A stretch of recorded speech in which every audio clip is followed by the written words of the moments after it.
There's no need to drive around South Florida wasting valuable time looking for a new or certified pre-owned Acura. Go to the #1 volume sales dealership in the Southeast United States. Craig Zinn's Acura of Pembroke Pines. Purchase with pace and space in a dealership tailored to your needs. From home buying to providing that personal touch. Contact the 2020 Satisfaction Award winner Craig Zinn's Acura of Pembroke Pines. 888-776-5123. That's 888-776-5123. Or visit them at 15601 Pines Boulevard in Pembroke Pines.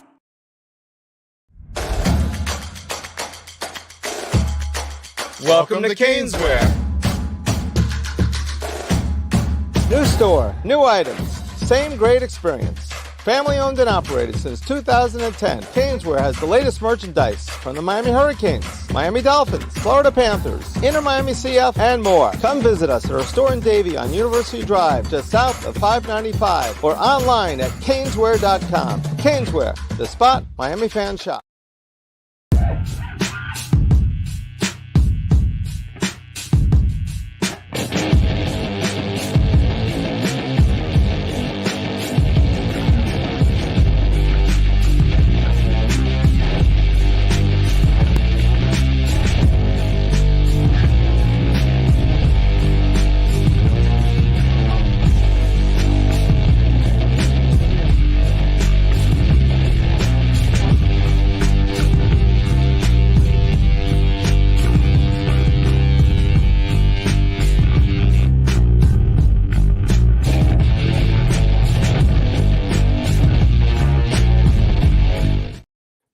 We are live, and I just hit the wrong button. It's 7 p.m.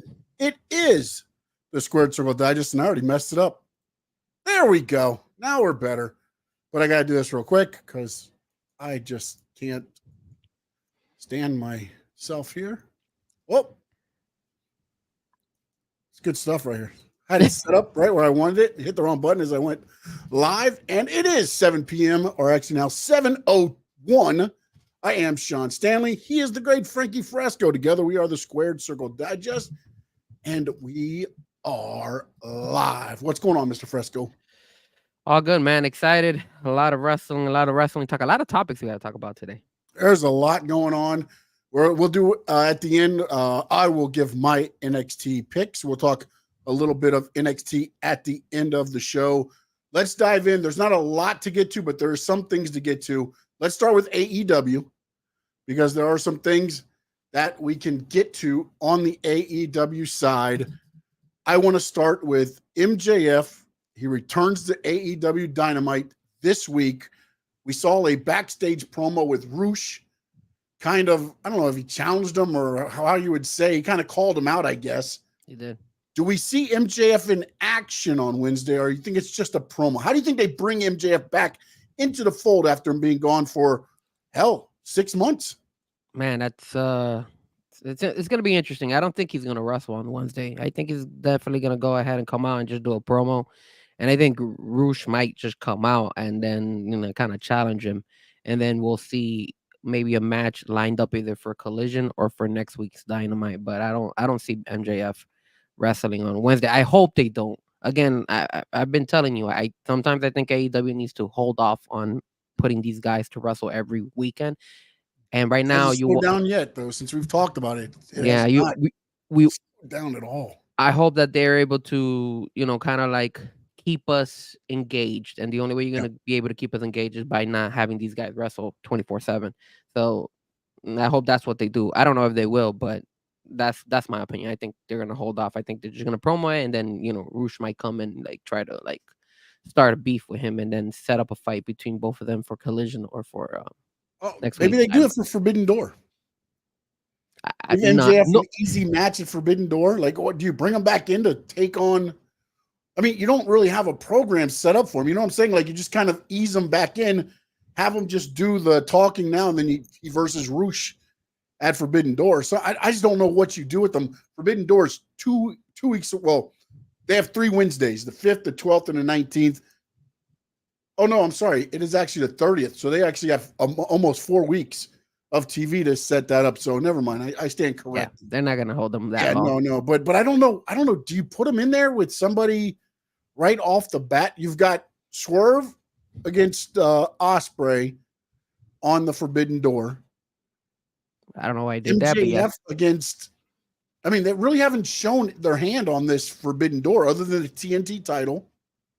Yeah. Now the TNT title ladder match will be there, and Swerve Ospreay. I think those are the only two officially announced right now. Yeah, I hope they bring some of those guys from New Japan and gals. Well, we got the gals, the Mercedes Moné and the girl from CML. That is right. That is right. She came out, so that's going to be. Yeah, you're right. You're right. So That's. that would be I don't think it's been official yet, but it's definitely heading that way because she's got the strong title, which is the title Mercedes got injured trying to capture from Willow, or not cap, but in the tournament, her and Willow were fighting for that title. So that's the title that she was fighting for when she got injured. So I like how they introduced her, man. That was cool. I like the fact that they did a good job by actually informing us of who she was, and then later down the show, she actually came out and stood, I guess you could say face to face from far away. I thought they did a good job with that because remember, I don't even know who that girl was. Yeah, no, And they then- have and then gotten they a gave us- little bit better at doing that as it's gone along. They've gone a little better.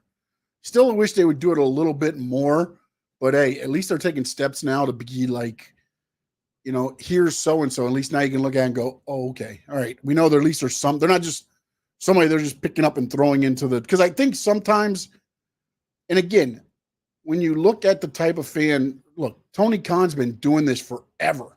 He loves pro wrestling. He knows these guys in and out. He did the trades back in the day with the tapes. Sometimes I think he books for himself and he forgets that, you know what? Some people might not know who these people are. Yep.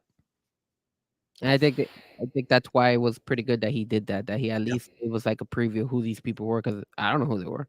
No, I agree 100%. I think also what I think is going to end up, we'll see happening is that, again, you got 4 weeks now to build up from this week. You've got the 5th, 12th, 19th, 26th, Forbidden Doors on the 30th. So you're going to start seeing a lot of faces probably showing up that you haven't seen before, or maybe some new, some regular Forbidden Door matches being added as well. You always get the Daniel Bryan, what is he called? Every time he fights somebody damn it, what's the word I'm looking for? AEW does them all the time. It's the match you never thought you'd see. What the hell? I can't think of the word. I don't know. Well, a match that you will never see. What are you talking about? I don't know. Like when they always say it's a dream, I guess a dream match technically. Seems like every Forbidden Door, Daniel Bryan has a dream match. Yeah, that's true. It's like, oh, here we go. It's Daniel Bryan against so-and-so. And then you do have Moxley. He's got an IWGP. Did he lose it? He was supposed to wrestle. I think he was the supposed 9th. It's the 9th. So will he have it then? I don't know. In New Japan Pro Wrestling, Dominion is the 9th, the same day as Battleground. So we'll have to see if he has the title after that. But that'll be interesting because, again, that'll probably get defended. So they have a lot of build still to go, but they got a lot of time, man. 4 weeks is an eternity. That's 8 hours, and then you've got 16 hours of TV between Dynamite and Collision. I just don't want them to. I just don't want them to go to exaggeration when it comes to Stephanie Valkyrie, the girl with Mercedes, because that's the one I'm enticed. Because that's the first one that they're kind of selling towards us. So I don't want them to go overboard. I don't want them to touch like as far as like wrestle in the match or anything like that. No, they don't need to do. That's the thing with Forbidden Door though, is I think they can get away with doing where they don't have to touch and still tell a story because a lot of these are matches that you didn't think you'd see. Now, the question I do have, because they did the TNT title eliminator, or not the TNT title, I'm sorry, Will Ospreay on Wednesday wins the match. The gauntlet match. The gauntlet match. Apparently, there's supposed to be 10 individuals.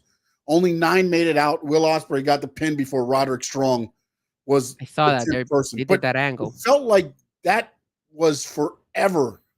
Between the people coming out 9 and when Ospreay got the pin, it wasn't that long. To me, it wasn't long enough to where you could say, oh, there could have been somebody else coming out. I thought that was it, honestly. I thought there was only 9 people in the match. Apparently there was 10. Roderick Strong gets screwed in that part of it, I guess. Then he got Collision match, and he takes on Leo Rush, who was in the tournament. But what was interesting to me was with the 9 people that were out there, it was 2 New Japan, 2 CMLL, and 5 AEW. Well, okay. So when you look at it, it was a pretty good little mixture. But I wonder if they're going to go with the CMLL guys because they're not as known. I don't know if they're going to help push the pay-per-view in Forbidden Door, the CMLL guys. I mean, maybe for the hardcore wrestling fans that, but will they bring any new eyes to the product, do you think, the CMLL guys? I mean, they could. I guess you can get their audience over to your brand, I guess.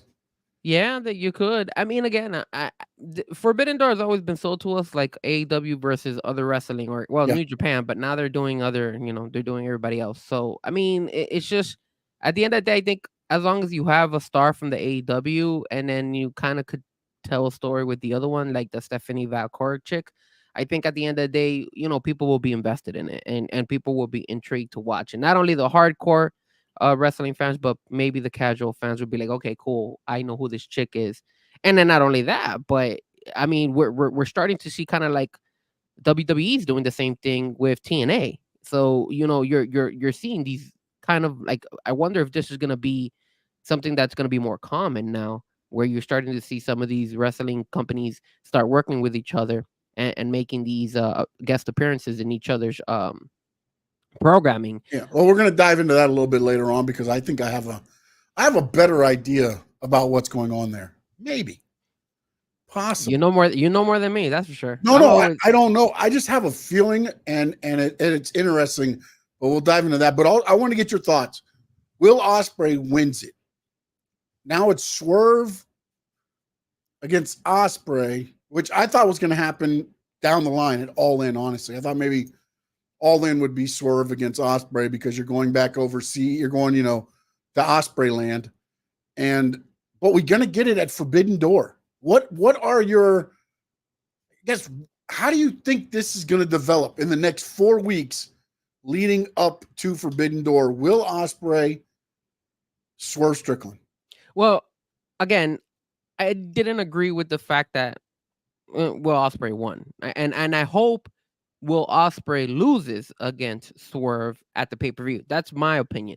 And the reason is because I don't want Will Ospreay to carry 2 belts. I just think it doesn't make any sense to do that. And you spoke about this a couple weeks for now that they're kind of top heavy. They're champions, and then if you're gonna put that belt on Will Ospreay, that's even more top heavy. You're like, what are you doing? Like, you're pretty much selling the rest of your wrestlers out, just trying to give it to the guys that you just finished signing.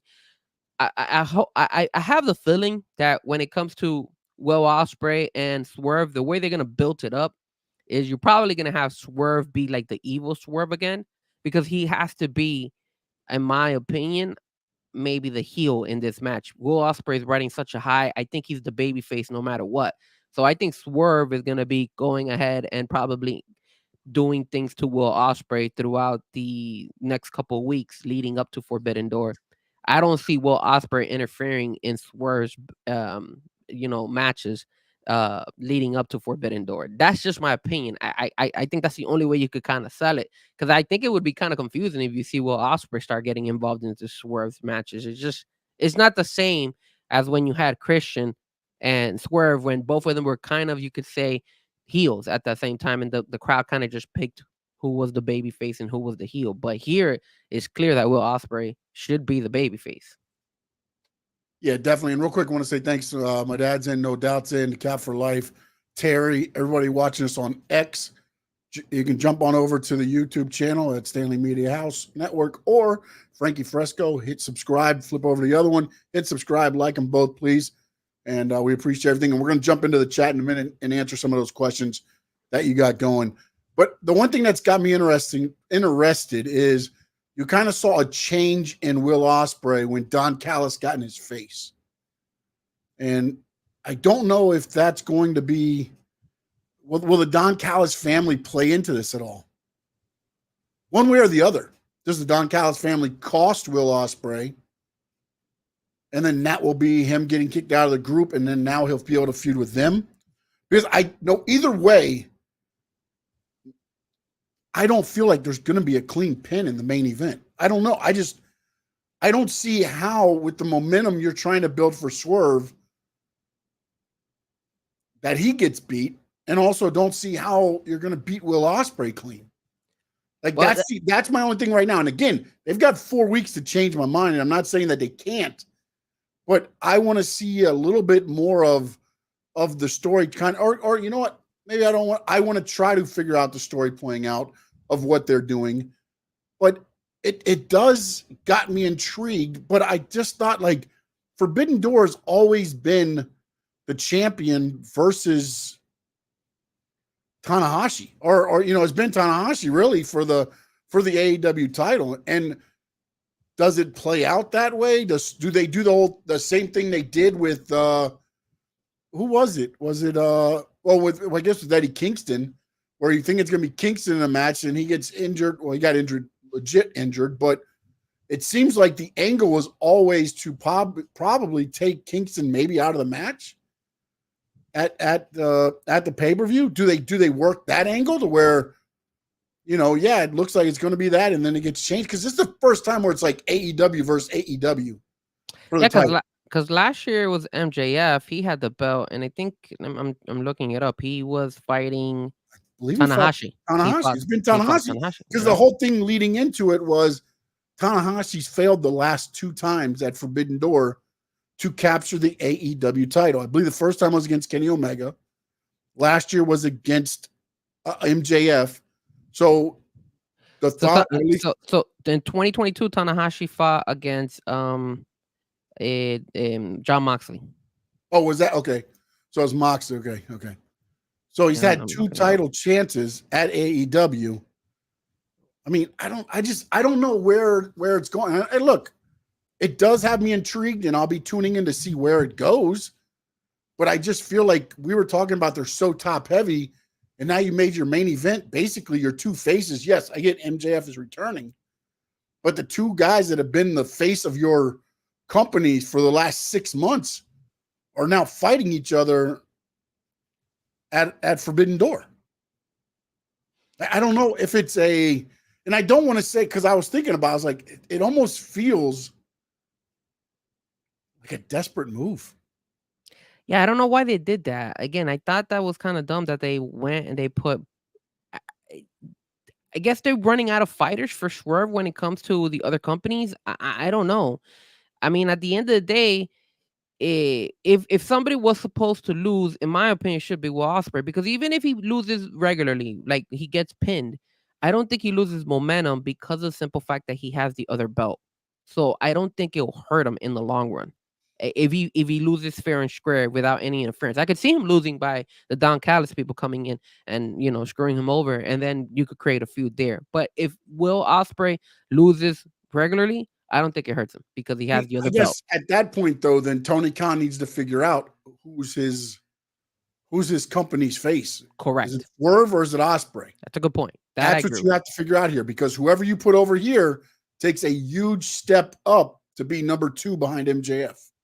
That's a good point. Yes, sir. I agree with you on that. I think he needs to identify if Will Ospreay is going to be the main man, or if it's still going to be if it's going to be Swerve. And hopefully for me, I think it's Swerve. Swerve should keep the ball rolling. That's the reason why you have him as the champ. Now, if you wanted to make Will Ospreay as the company, the head guy, then you should have never given him the other belt. You should have gone ahead and had him lose. That's the one way or the thing. other, against Roderick Strong back in the last. You win the title, and now you go and you win this to get a title. It's like, dude, like, what are you doing? I don't understand. Like, why was Will Ospreay even in that match? I agree with you. But even if he didn't win that gauntlet, it would have been fine. He didn't have to be pinned. You just had to not get the win. Yeah, if you wanted to showcase him, that's cool. So much, like, oddness to this whole thing that's like, it's just confusing, man. It's like, why are you putting so much emphasis on the guys you just signed, and are you gonna go that extreme that you're gonna give him 2 belts? Like, unless you I don't know. I don't know. It's just weird, man, because it really puts a stranglehold on the rest of the rest of the wrestlers. No doubt does say something right here where he says need to build up Swerve for the eventual MJF match. But if that's the case, then you're sacrificing 2 guys to get MJF back as the champion. I wouldn't say you were sacrificing 2 guys. Well, you're stopping a little bit of the momentum that Ospreay has. Ospreay's always going to be over. I get that. Yeah. But as a contender, if he's not beating Swerve, and then Swerve gets beat by MJF, like, I mean, follow the line. And then what? You do MJF versus Will Ospreay at All In, and is Ospreay going to beat MJF? See, but the thing also that's a little bit of annoying is why are you? I hope they don't rush it, but I think they are. Put MJF into a title contention. I told you last week. I think MJF is one of the wrestlers that can handle his own without having to be a champ. Yes, and he'll be fine. I feel a little bit, and again, I feel that there's a little bit of desperation, not because of because I think there was an offer for Tony Khan about AEW, and I know there's been business sites that said he was not necessarily thrilled, but then he said he had no problem with the offer. And I get it, you never take the first offer anyways, but like I almost feel like they're trying to just get buzz to see if they can generate something more for them. And I may be totally misreading this, but it feels like, because look, you've signed Mercedes Moné, pushed her up. Okada pushed him up. Will Ospreay pushed him up. MJF's coming back, and apparently he signed a new contract a while ago, but now you're going to push him up. Like, it almost feels to me like they're trying to say, all right, MJF. So, and we know MJF's their face. I mean, that's a given. But it's like, okay, how quick can we get the title on them to maybe put a little more momentum on us trying to get a TV rights? I mean, I can understand that, but at the same time, you're riding high with Will Ospreay and you're riding high with Swerve. I think now, especially after the last pay-per-view, I don't. If he's looking at it like that's a mistake on his end. I don't think MJF needs to.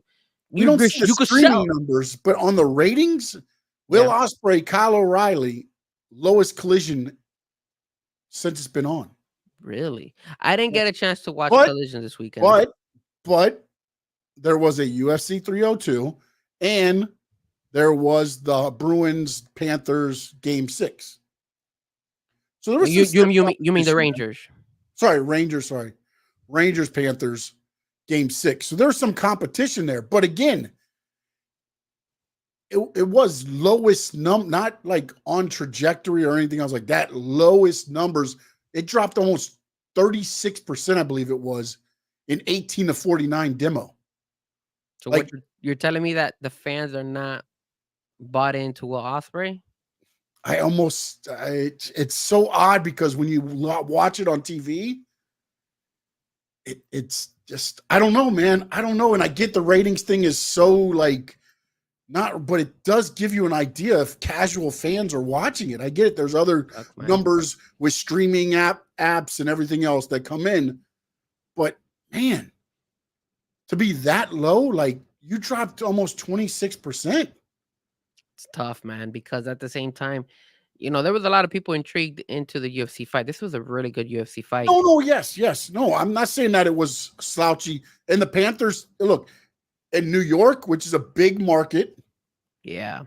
And Florida's like number 10, I think, in TV. So it's not a small market, but your two biggest, two okay sized markets are probably focused on other stuff. And then you throw the UFC in there, probably taking out some of the other markets as well. So again, your big markets were probably all geared towards somewhere else. And that becomes the issue. I used to remember when Saturday Night Wrestling, it was so funny because what they would do was they would wrestle from 6 to 7:05, and then it would be Braves baseball instead of 6 to 8. They would be preempted because of Braves baseball game. Like it was baseball before the wrestling show. And not only that, oddest thing. but years ago when Saturday wrestling was on, the UFC was not as big as it is now. So now that's a competition you got to deal with. Yeah. So that hurts them a lot. Like a lot of people didn't even know about the UFC back in the day. In the 90s, nobody cared about the UFC. Now a lot of people do watch it, especially the younger generation. Yeah, no, 100%. And then also that happened on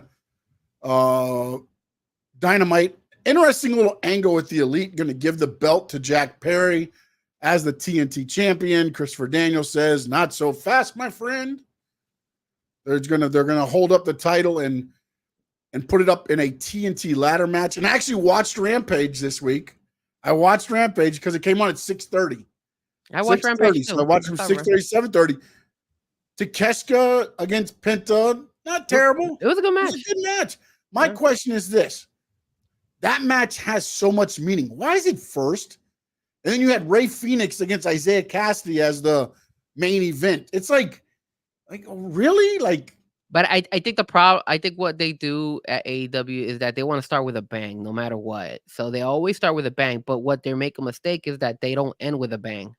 So it's like you don't continue it throughout, though. That's the problem. Like, but it was a good Rampage, man. No, it was a very good Rampage. I thought it was very good. I thought it got across pretty well what they're trying to do. And I love the fact that Toni Storm took on enhancement talent, as I say, Swerve and others should do. And it allowed her to, she took a little bit of punishment, but she's not in a drag out fight. She had control of the fight. You saw everything she could do. You let her opponent get a couple things in. She put her away and you're done with it. Like, that's, to me, how you show your champion. But they don't do that with Swerve. They don't. And now I wanted to ask you something, and I don't know if we had this in the topic, but we spoke about this last week, and I wanted to bring it up and see what you guys on the chat also think, and everybody tuning in on YouTube, on X. Again, don't forget to hit that like. Don't forget to follow us. If you're on the X platform, come over to the YouTube and at least hit the like and let us and subscribe. That will definitely help our algorithms.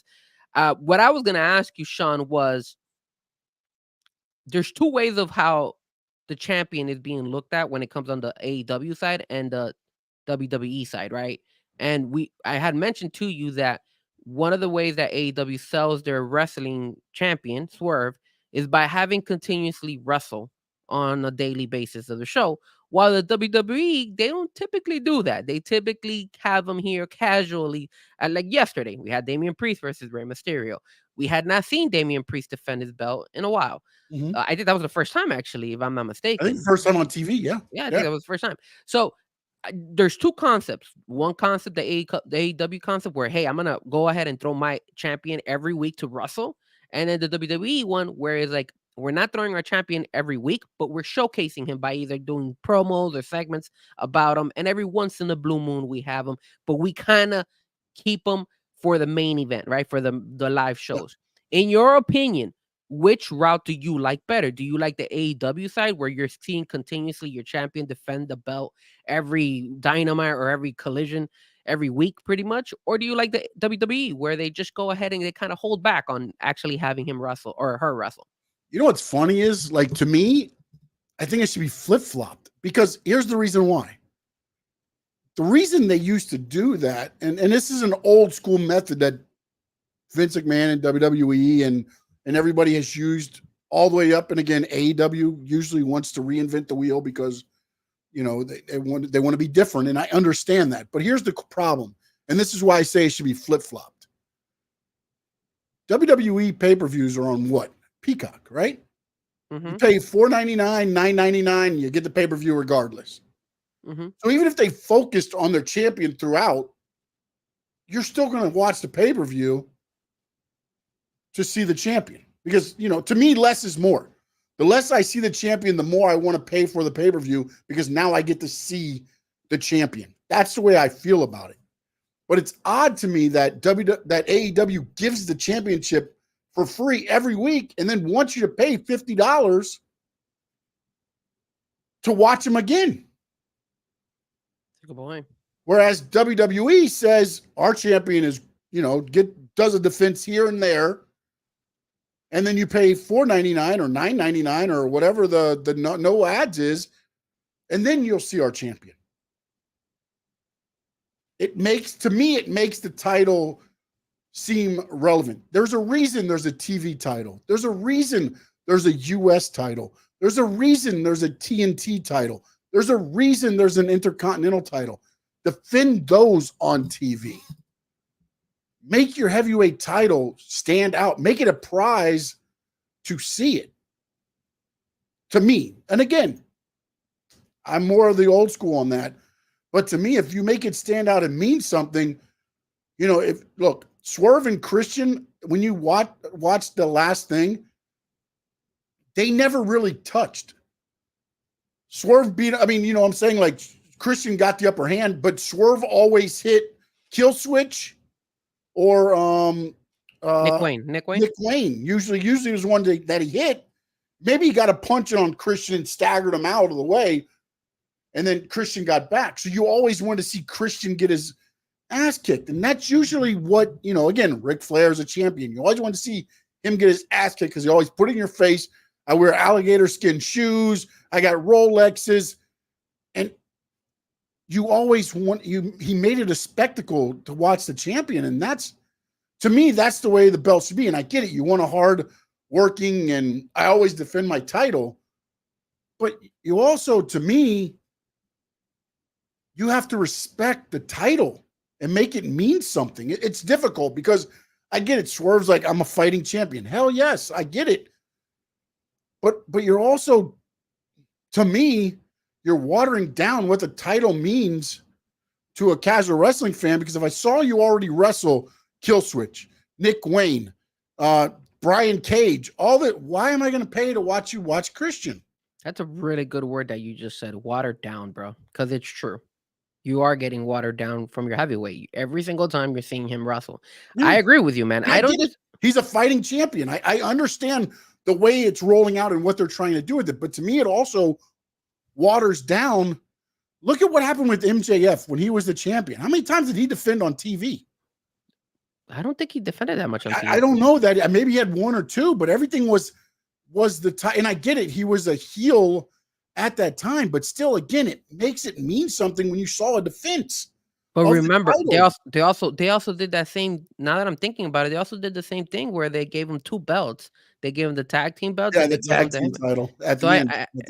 Again, I just didn't make any sense. But they overworked him. That was the yeah. That's the thing too, and that could happen to Will Ospreay.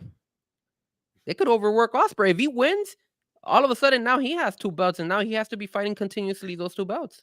I think, and again, you have 3 other men's single titles, and to me, the one you're making the most prestigious is the Continental that Okada has. Yeah. He's not defending it. He's holding it out there, pulling up, and I get it, in the, Ferraris, Lamborghini, whatever it was. I'm not a big car guy. So whatever, they're giving him all these cars, everything else to make him look like that champ.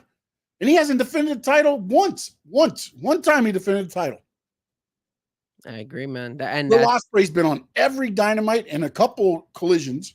Swerve's been on a couple Dynamites and a couple collisions. And your Continental Champion has not defended his title. It almost, to me, feels like they feel like their baby faces should be the workers. But then if that's the case, then you need to think of a different way of doing the titles then, because you're watering down what they mean. See, but especially the heavyweight title. That goes again towards like the whole, I think it was Eric Bischoff who mentioned it, that AEW is like just a very bloated indie show, because that's what you do in indie shows. In indie shows, your champions are defending every show, every time they have a show. You understand me? And let me ask you, and again, I don't watch New Japan Wrestling a lot, but in New Japan Wrestling, do they have that as well, where their champions are continuously wrestling every week? Yeah, but they don't do shows every week. They don't? No, what they do is they do like blocks of shows. And I don't know if it's because of, but they have they'll do, for instance, they've got the one on the 9th, and then I think they've got another one like the 20th, 21st, and 22nd they've got a block of shows. So they do it a little bit differently, but I think they do defend the titles. But again, they're more like a territory. Okay. They don't really necessarily have the I don't think like a TV like what we have here, like where every week it's a show. Well, look, I haven't been to Japan to know if they have a show over there, if they record matches, maybe like TNA does, where you build up a library and you play the matches back. I don't know how that goes, but I mean, no doubt says, could it just be that they are hungry for ratings and don't know a better way than to have the heavyweight champ fight all the time? But the problem is, it's not working. If that's not working, if that's your thing, then it's not working. So yeah, you got to switch it up. Like, if I mean, and even their pay-per-view numbers. Back in the day when Eddie Guerrero won the title, and everybody was so happy for him, and then the house show started going down. And unfortunately, when you're the champion in WWE, you're looked at as the face of the company. So when live houses start going down, that means people don't want to pay to see you in their books. So they took the title off him. That's why he was not champion that long. Wow. I didn't know that. Yeah. I didn't know that was the reason why it took the belt away from him. Yeah. The attendance at live shows dropped. Wow. I mean, again, you mentioned that they should flip-flop, right? So you were I said you would think that they'd have the other thinking, because WWE, more than likely, if you have Peacock, you're going to get the pay-per-view. So we don't have to worry about our champion being watered down, because everybody's probably going to pay $4.99 to watch the pay-per-view. So you're okay with WWE showcasing, let's say, Damian Priest on a weekly basis defending his championship heavyweight belt? No, I wouldn't be okay with it, but I would be more okay with it, because again, I'm not trying to sell them to pay $49.99 to watch my champion wrestle. Okay, I think so. In other words, let me get this right. You wouldn't be okay with it, but you would understand them doing it. I could understand that business philosophy that way, because you're going to pay to watch the pay-per-view anyways, because it's only $5. Correct. Makes sense. Yeah, that does make sense.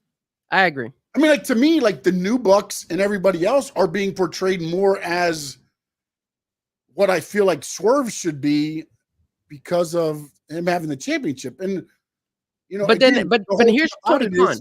Here's Tony Khan. Why doesn't Tony Khan go ahead? Because I'm pretty sure Swerve comes towards Tony Khan and tells him, "Hey, I want to be a defending champ. I want to defend my belt. I want to showcase myself on a daily basis. I want to be." That's what he wants his character to be. I want to fight. That's what I'm a street guy. Always fight for what I have, and I don't want to change that. Why Tony Khan, as a businessman, doesn't go and say, "Hey, look, it's not good for your character. It's not good because you could be in the shows, you could do segments, you could do backstage stuff, all that stuff, and you're gonna be showed on every Dynamite, but it's not healthy to have you wrestle every Wednesday night and then have you wrestle on live, because it's gonna mean more if you don't wrestle." Why doesn't he tell him that? Like, it just doesn't make any sense. Tony Khan is not that guy that is going to sit down there and be like, he's not that type of leader to me. Tony Khan is just like the guy that's just going to be like, "Hey, you want to do it? Let's do it." Hey, EA Minutes, man. Welcome, man. We're basically saying, do we agree with the AEW idea of having your champ wrestle every week? Or do you like the WWE route where you showcase him, but you don't pretty much wrestle him every week like AEW does? That's kind of what we're talking right now.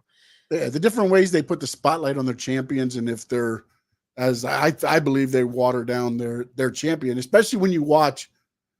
And again, I think what it goes to, and something that you kind of said there, is I feel like AEW wants their baby faces to be the workers. Like, they're always going, they never back down. They're always going to fight. But the problem becomes when they're the champions. Now what? The other thing is, though, if we go ahead and we don't have them continuously on the show wrestling, will the ratings go even lower than what they are right now, man? One more time. So I was reading Noel Doubt's question, what he said. So if they're afraid, if they want their baby faces to be the workload, and these are the ratings that they're getting with their champions defending, maybe Tony Khan is afraid of having the Yes. regular guys wrestle, because then that means the ratings will go even more down, because now you're not seeing. To them, you have your faces of your company wrestling every week, every show, and your ratings. And again, for everybody that's watching this, that is AEW, pro AEW. I get what the ratings don't mean much, but they do mean something, because it tells you an idea of who is watching your show. And for that to be low, like you have your faces of your company wrestling every week. And the issue I don't know what else to say about that. The issue too here, Sean, man, is I remember on the media scrum that they had on the last pay-per-view on Double or Nothing. I think it was on that one, or it might have been the other one before. Somebody asked Tony Khan about the audience of your like your fan base catering to the kids, and his answer was very weird. His answer was, well, we do cater to the kids. We have, toys, we have our action figures and stuff like that. But he never went ahead and specified exactly, like, what are you going to do with your programming to gain the attraction of the kids, because that's your money right there. That's look at I know we haven't talked into the WWE world, but look at yesterday when Jey Uso came out and you saw him standing in the stands. What was to the left of him? There were like 3 kids. There was 3 kids with Eat shirts. He was giving them high fives. He gave them his shades and everything. I mean, that is your money, man. I just don't understand why Tony Khan doesn't realize that you have to kind of cater more to the kids. I hated when WWE and Vince McMahon went PG. I hated it. But it was probably one of the smartest business decisions he made. Why? Because if you can get that 10-year-old kid to fall in love with your product, he's bringing his 12-year-old brother, his 8-year-old sister, his mom, his dad. That's 5 tickets right there you sold. Plus, when they walk through the door, the first 3 things they see, everything is a souvenir stand. And now they're going to buy products there. So now you've already made killing off that one family. And how many families are going to this stuff? That is what happens. And then like No Doubt just says right there, they grow up and turn into us. And then what are we doing? And we're taking our kids and we're introducing them to wrestling. We're getting them to grow up, and their kids. My grandson was watching Raw last night with my daughter in bed as he was getting ready to go to sleep. Yeah. And then the other thing is, if you're afraid of, having your child watch these shows, then you as a parent have to make that decision. You understand me? Like, so that's why like with Tony Khan, I make action for what, the bloody John Moxley? Yeah, I mean, it's just like you don't really cater, and that's not their audience. So whether maybe Tony Khan is just tone deaf to what his product really is, because there's nothing about AEW that says kids. No, not at all, man. Like the closest thing is Orange Cassidy, and he is not even now. He's bleeding every week. Yeah, and then I don't know what happened to Dan Housing. I think Dan Housing got released, right? I think he got released from AEW. There's so much stuff coming out of AEW right now. Like, there's guys that have been released that are just now being announced, which you knew were gone anyways. Don't get me wrong. Yeah. Like Paige Van Zandt, they just announced, but she's been gone since what? She hasn't wrestled in over a year and a half. She was on their page. Now they announced it. They say she was released in 23. I mean, it's very odd. As Tony Khan says, I don't fire people. They just don't get their contract renewed. No, and what EA Minutes is saying is also potentially injuring your champ. That is true, man. Yeah. Like, if you on a regular Dynamite, you could have your champ get injured, and then what? It hurts your live event or your pay-per-view. I mean, look what happened to Adam Copeland, man. I mean, I get that was a pay-per-view, but now look what it's done to your programming. One, you don't have him probably for a year, and now you've got to try to figure out in 4 weeks how to put together a tournament and a ladder match to get a new TNT title champion. Yeah, man. And then I don't know if you saw the end of Collision. I was watching on DVR, so I didn't get to watch anything. And I know how good Will Ospreay is. I think he was holding his arm. Really? Like, he was holding his arm and his wrist area, like his forearm area. And you know, he came down odd on one of those moves with Kyle O'Reilly. Now, again, I don't know if he was just selling because he knew it looked the way it did, because you could hear the crowd even go, oh, like kind of like, oh, no. So I don't know if he just went into that, but the ref raised his other hand and everything else. But again, that could just be Will Ospreay on the fly saying, hey, let's go with this, because now you can maybe, you know, again, work it to where he's injured leading into the match, and then now maybe that's your out. But that's another wrestler that goes to Tony Khan and says, hey, I want to wrestle on a daily basis. Yes. And again, I think the issue here is Tony Khan needs to kind of tell him, hey, look, man, slow it down. We don't need you guys to wrestle every Wednesday, every Saturday. I don't feel like Tony Khan can tell anybody that. That just, again, just listening to everybody talk about, like, even like I sent you the thing with Frankie Kazarian. He's like, it's the nuts run the asylum there. Yeah, bro. Like, I mean, dude, if you've already got the nuts running the asylum, you can't bring that back. Not with pro wrestlers, man. And I'm not only going to be able to bring that back. Not only that, do I feel that I agree with you that he wouldn't be able to say that, but I also kind of, now looking back, I think he's afraid that if he starts taking his, you know, baby faces, his champs out of programming, out of the wrestling, that you're gonna lose even more audience. You're not even gonna attract it, because remember, what they sell is the in-ring action. That's what they sell. Yeah. So if you don't have those guys wrestling on a daily basis, now what are you gonna into the WWE product? Yeah, you start looking like the WWE product, because now Swerve's cutting a promo at the beginning instead of your big let's get to the ring action. So how can AEW fix this? How can AEW do what they did with Tony Storm, man? Give it enhancement talent to where your stars, your champions are taking very minimal bumps. And if they're taking anything, it's a clothesline, it's an elbow. So they're taking their own bumps. They're not doing all these crazy ass maneuvers that should just be for pay-per-views. Now they're minimizing Swerve getting hurt. They're minimizing Ospreay getting hurt. Go out there, wrestle a clean match, you know, hit a couple of your big moves and your finisher to keep the crowd happy. But that's all you need to do. I thought back about this because I saw I thought about this earlier. Nobody uses enhancement talent anymore. Think about this. Back in the day, the 1, 2, 3 kid was quote unquote enhancement talent. They brought him in and he beat Razor Ramon, and that skyrocketed him up to becoming what he ended up being today. And I get it. He was a friend and everything else. Action Andretti, they made it seem like he was what? An enhancement talent until what? He beat Chris Jericho. And then it was like, oh, like I feel like that is the one only time that they've done that, where to me, why not use some of the enhancement talent? And then you can do more things like that to give moments to guys that you're introducing and then get them on an upwave already. Action Andretti for that month after he beat Chris Jericho was one of the hottest things in AEW. And yeah, of course it fizzled down because they just kind of dropped whatever they were doing with them. But for that 1 month, he was on top of the world, and everybody thought he was an enhancement talent.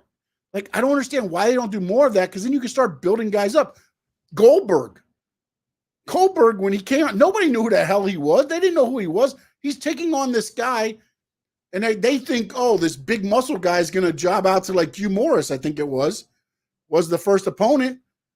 And 27 seconds later, Goldberg speared him, pinned him, and everybody's like, what the hell just happened? Yeah. Who is this guy?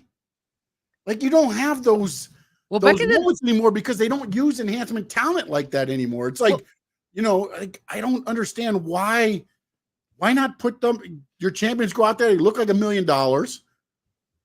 You beat them, and then like they did with Tony Storm, cut a promo and done for the night. And if you want to have them interact with somebody else, bring them out on the stage at that point. You can do so much with it, and still get your champion to wrestle. But okay, but let me ask you this, because if I'm not mistaken, back in the 90s when I used to watch wrestling, when I used to watch WWF, I remember a lot of the stuff was you would never see the main guys wrestle each other. You would see your main guy versus like a no. Also, a lot of that, what they did was, again, it's so funny because I look back at WrestleMania 1. WrestleMania 1, like the first match was like Tony Gurria versus SD Special Delivery Jones. It was like two enhancement guys that just, it was a regular card up until you got to the top fights, you know what I'm saying? And that's what they did. They recorded 2 weeks of TV. So it was like going to a Raw, okay? But they used the enhancement talent, and then they'd have 3 or 4 matches where the guys wrestled each other, but it wasn't taped.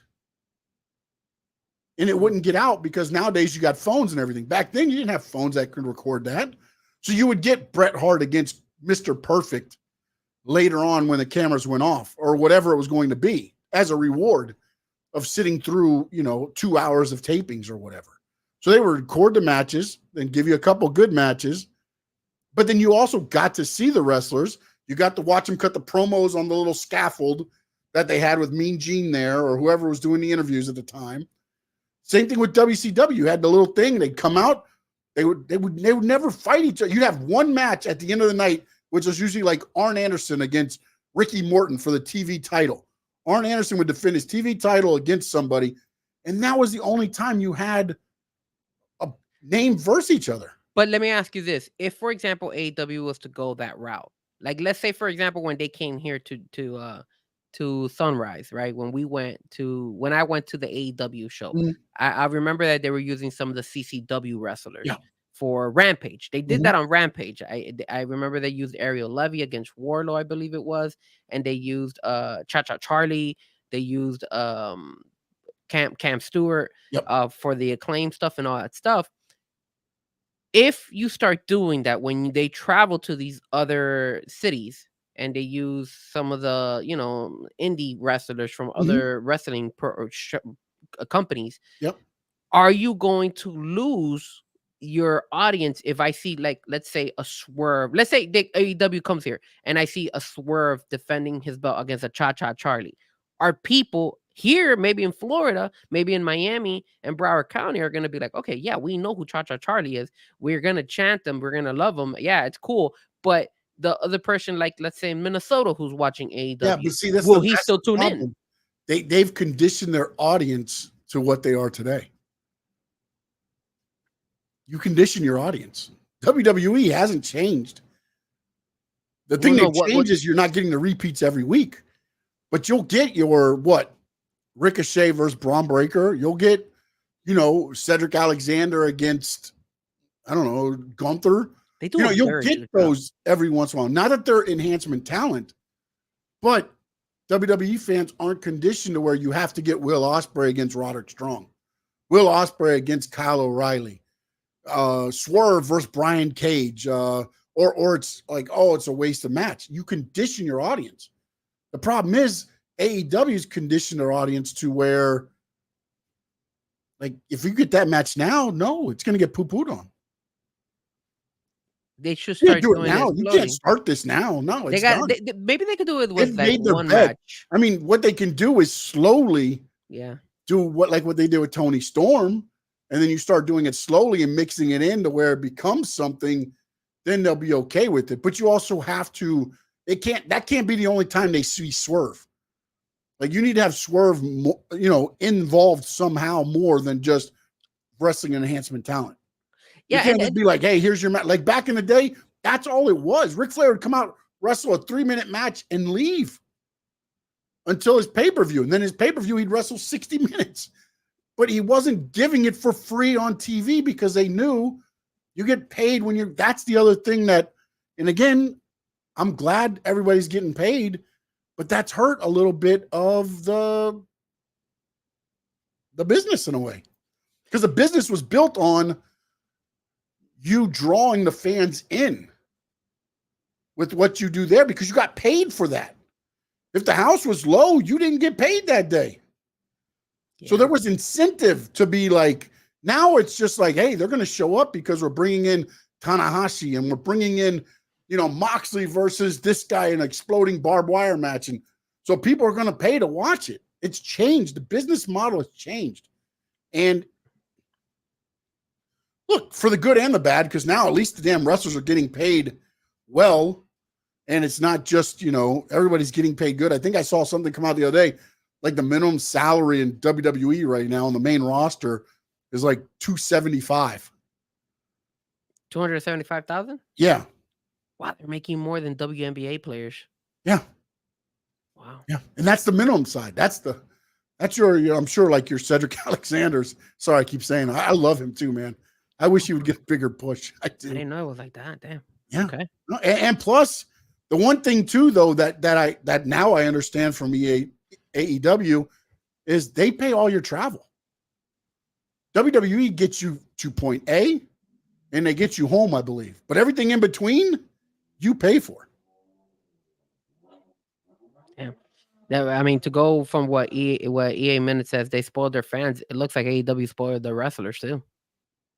Well, that's what they wanted to do, though. It was set up to be different than what WWE was. We're going to take care of our wrestlers. We're going to pay for their injuries. We're going to do all this stuff. Not that WWE didn't pay for the injuries, but they were going to be more, more toward wrestler friendly, which was their thing to try to get people over. And again, man, it wrestling has changed for the better. I'm not going to say that it hasn't, but I do feel that a little bit of that I have to work my ass off to make sure fans get in the building to make money to eat is gone. That's gone. There's no incentive. Well, I would say once you make it to like AEW or TNA, oh no, yes, or WWE. But if you're in the indie show, you're still hungry. You're still trying to make hungry. You're still hungry, but you also don't have. Look, man, CCW. They do great. They put out the shows every Tuesday. The little thing that they do there, but they're not wrestling on TV or everything every week like these guys are. They have such a huge window now to really, get their brand out there, make them stand out more than any other time. They do wrestle. I don't feel like everybody takes advantage of that. Some do. They wrestle a lot, though. They wrestle a lot because they usually have their shows every, yes, they're continuously they're having. But I mean, outside of Doral or who's at the shows, are they wrestling every week for millions of viewers? No. That's what I'm saying. AEW, WWE are. So you should still have that hunger to make your brand something, to be the next, John Cena, the next Roman Reigns. Like that should be their goals. Maybe they should add incentives in their contracts then. Never work now, man. It'll never work. Think about it. And again, treat it like an NFL player. Look at what happened. Like for instance, the Will Ospreay thing, right? Yeah, he probably could have got more money going to WWE per year, but they wanted more commitment. And by commitment, it was something that he had already expressed that he couldn't do. I'm not trying to attack Will Ospreay. Calm down, AEWites. But it allowed him to say, okay, what do you offer me, Tony Khan? Okay, we'll give you this much money, and we'll fly you in from wherever every week or whatever they're doing. Every 2 weeks, he goes home for 2 weeks, and he comes back or he flies back, whatever they're doing. So again, it has allowed talent an opportunity to do something they haven't had. And I don't know that you can put those incentives in now because you haven't done it. So how do you do it now? What? You have to start somewhere, though. You just gave Will Ospreay, Mercedes Moné, MJF, and Will Ospreay multi-million-dollar deals. And now you're going to put incentive on my deal? That is hard, man. I'm not going to lie. But I'm comparing it to, like, for example. I mean, what are you? Like Kevin Nash and Scott Hall? But I'm Kevin Nash, Scott Hall, where they would go to Eric Bischoff and tell him, yeah, give that guy $6 million. Give that guy $6 million, please. But isn't that the route that they got bumped up to the 6? But wait, isn't that kind of like the route that AEW and WWE are? Well, not I wouldn't say WWE as much. Somebody mentioned about it. So okay, so now that we brought it, and I saw this in the chat earlier, they were talking about how what do you guys think of Becky Lynch going to AEW? So like, let's say Becky Lynch does go, not gonna happen, which very unlikely. But let's say she was to go to AEW, and they offered her an incentive type of contract. You're right. They wouldn't go ahead, and she'd probably be like, hey, but I don't see any incentives on the other people. But they're gonna have to start doing that at one point in time, because you can't just pay everybody millions and millions of dollars. You're Uh-huh. gonna run out of money, dude. No, you don't run out of money. You run into the problem that happened with WCW. Yeah, and how are you? What was the issue? They ran out of No, money because no, they weren't getting no. the same figures, That's not what happened. they were not getting the same attendance. They weren't getting the same. Their break even. What I'm talking about, the reason they went out was because Ted Turner sold basically TBS, and Turner was the only thing holding them there. The other people didn't want wrestling there. Turner had a vendetta that he was going to run Vince McMahon out of business. Once he got out and sold to Time Warner, then that was it. I thought WCW days were numbered. I thought WCW ran out of business because they started overpaying. They started mismanaged. I didn't know that. I thought they were overpaid, and they gave creative control to all their talent. Yeah, but once they started paying, you're going to lose to Jeff Jarrett. No, I'm not. But I thought that what happened was they overpaid, and then whatever their content was starting to diminish. So the fans started to tune out, started not going to these shows, started not watching it, to the point where they started losing money, and they're like, "Oh, we're not even breaking even now. We're paying more than what we're bringing in," and then that's why we got to shut the wrestling down. Yeah, because nobody wanted. I'm not losing to that guy. I'm not putting that guy over. I'm not losing to Booker T. I'm not putting the younger guys over. How do you bring anybody up if they're not going to be putting people over? So they ran big because they couldn't do anything because everybody started putting down, I've got creative control. I've got creative control. I've got creative control. I've got creative control. Well, if everybody's got creative control, then how the hell are we going to make this work? But no doubt goes into the cons won't run out of money. They got that cash cow called the Jacksonville Jaguars. I understand that, but if you're a businessman, they got more than that. But if you're a businessman and you're running with WWE, with WCW. But if you're running a business and you're running a wrestling, like let's say you and me go and be like, okay, let's start a wrestling or a company, right? And we're bringing in money, but now all of a sudden we're bringing more talent, and we're paying these people, and we're not making enough revenue to cover the amount that we're paying these people. That's not good business sense. That's terrible business sense. Well, it depends. It depends, because also you could make them a tax write-off for their other businesses that they have.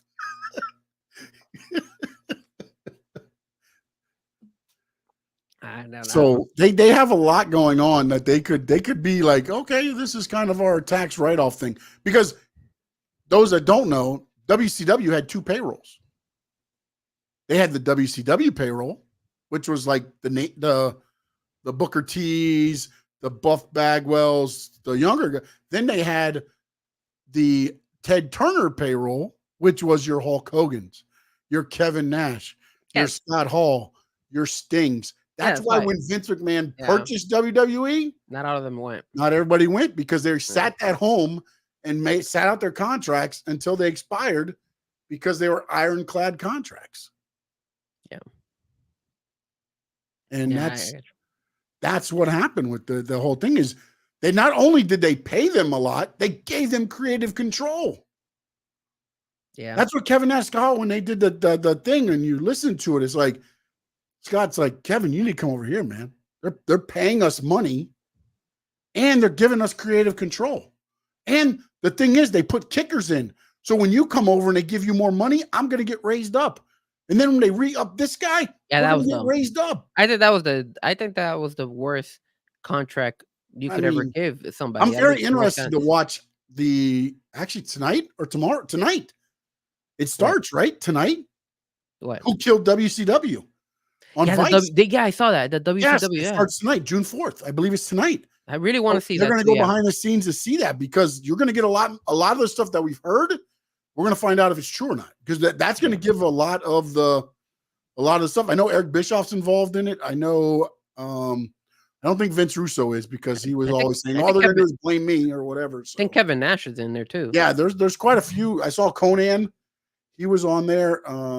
So it's going to be interesting to see if what has been out and collected from everybody, that's a good point, kind of becomes what really happened. Because now we're going to get a better idea of, okay, what was BS and what wasn't, because ultimately at the end of this, you're going to know kind of the laid out plan, or at least you'll know the laid out plans from the people that they're talking to. Yep. All right, let's jump to the WWE world, bro. All right, WWE world. Let's start with SmackDown. Dude, the Mark Henry thing, man. Never trust somebody in a what kind of material is that? Cotton, lacquer, what the hell is that?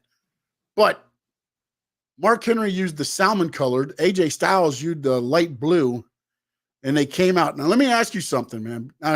Again, playing the results. I'll go first here. They had me for a minute. I was like, there's no way he's retiring. I sent that out at the beginning of the show.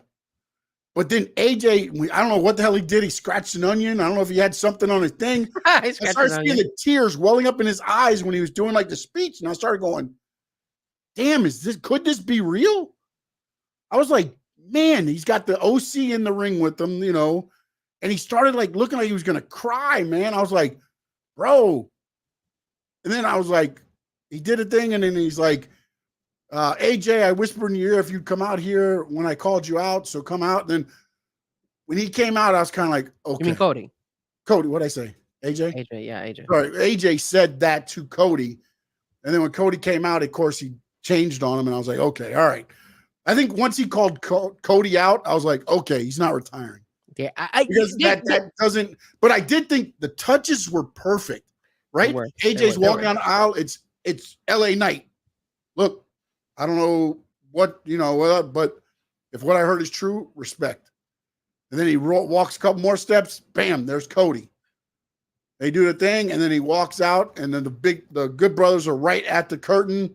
And he's like, you guys need to be out there with me for this. Well, I was never sold on it. I always had the feeling that he was going to turn on Cody. Yeah, I was until I saw tears. When I saw the tears, I was like, this son of a bitch is really going to do it, isn't he? But what I will say, and I love about WWE, was that they know how to capture the audience and sell you something because I mean, even though you and me didn't buy it as much, you bought it maybe an ounce. I didn't buy it at all, but the casual fans did buy it, and the way that they did it is by continuously giving you the train of thought of he is quitting, he is retiring, and that if you start saying something and you keep saying it multiple times, even though it might be wrong, you will convince some people. AKA Donald Trump. Donald Trump does a really good job with this, making America great all the time, right? So that's a way of convincing, or a strategy that they use of how to manipulate somebody's way of thinking. And you go ahead and you keep repeating it and saying it. So then you keep showing that. And when like what you said, they went ahead and they did the first the Nick Aldis, then you have LA Knight, then you had Cody, then you had the Good Brothers. Even in the background when he was with the Good Brothers, and they walked the camera, followed them all the way to the front and everything. So it was just like they're selling you this, and they know how to manipulate the crowd to assume, hey, this is what's going to happen. And then boom, the shocker is, I'm going to betray you. And even to the extreme that you just finished saying, he was even actually shedding a tear. So you're like, damn, they went that far, which is ridiculous. That is great storytelling. And like you're like in the Latin world, we have novelas, you know. That's what WWE is. It's a soap opera for men. It's a great soap opera for men. It is the entertainment of entertainment. Honestly, it gets you everywhere, especially when they do as good as they did with that whole thing. Because again, this started right after the match with Cody. AJ went in and was like, "Hey, I need that match ASAP." No, you gotta go to the back of the line. The next week, he's like, I don't have enough time to go to the back of the line. Then this week, he shows up and he's like, hey, I need to make an announcement. I'm done. It's so like, man. And then to pull it and do what they did to Cody. Oh, so good. So good. Also, on the Bloodline, got a little bit more. How long do you think it'll be before Roman Reigns returns? I have the feeling Roman Reigns is going to come back in SummerSlam. You think that long, huh? That's 2 months. Yeah, I think he's going to come back at SummerSlam. They have to build it. I saw like a reel of somebody. Build up. He'll come back to the build up, but he'll return to wrestle at SummerSlam is what you're saying, right? No. So you think the first time we see Roman Reigns in WWE will be SummerSlam? Yeah, I think it'll be SummerSlam, man. I think they're going to hold it off as much as they can.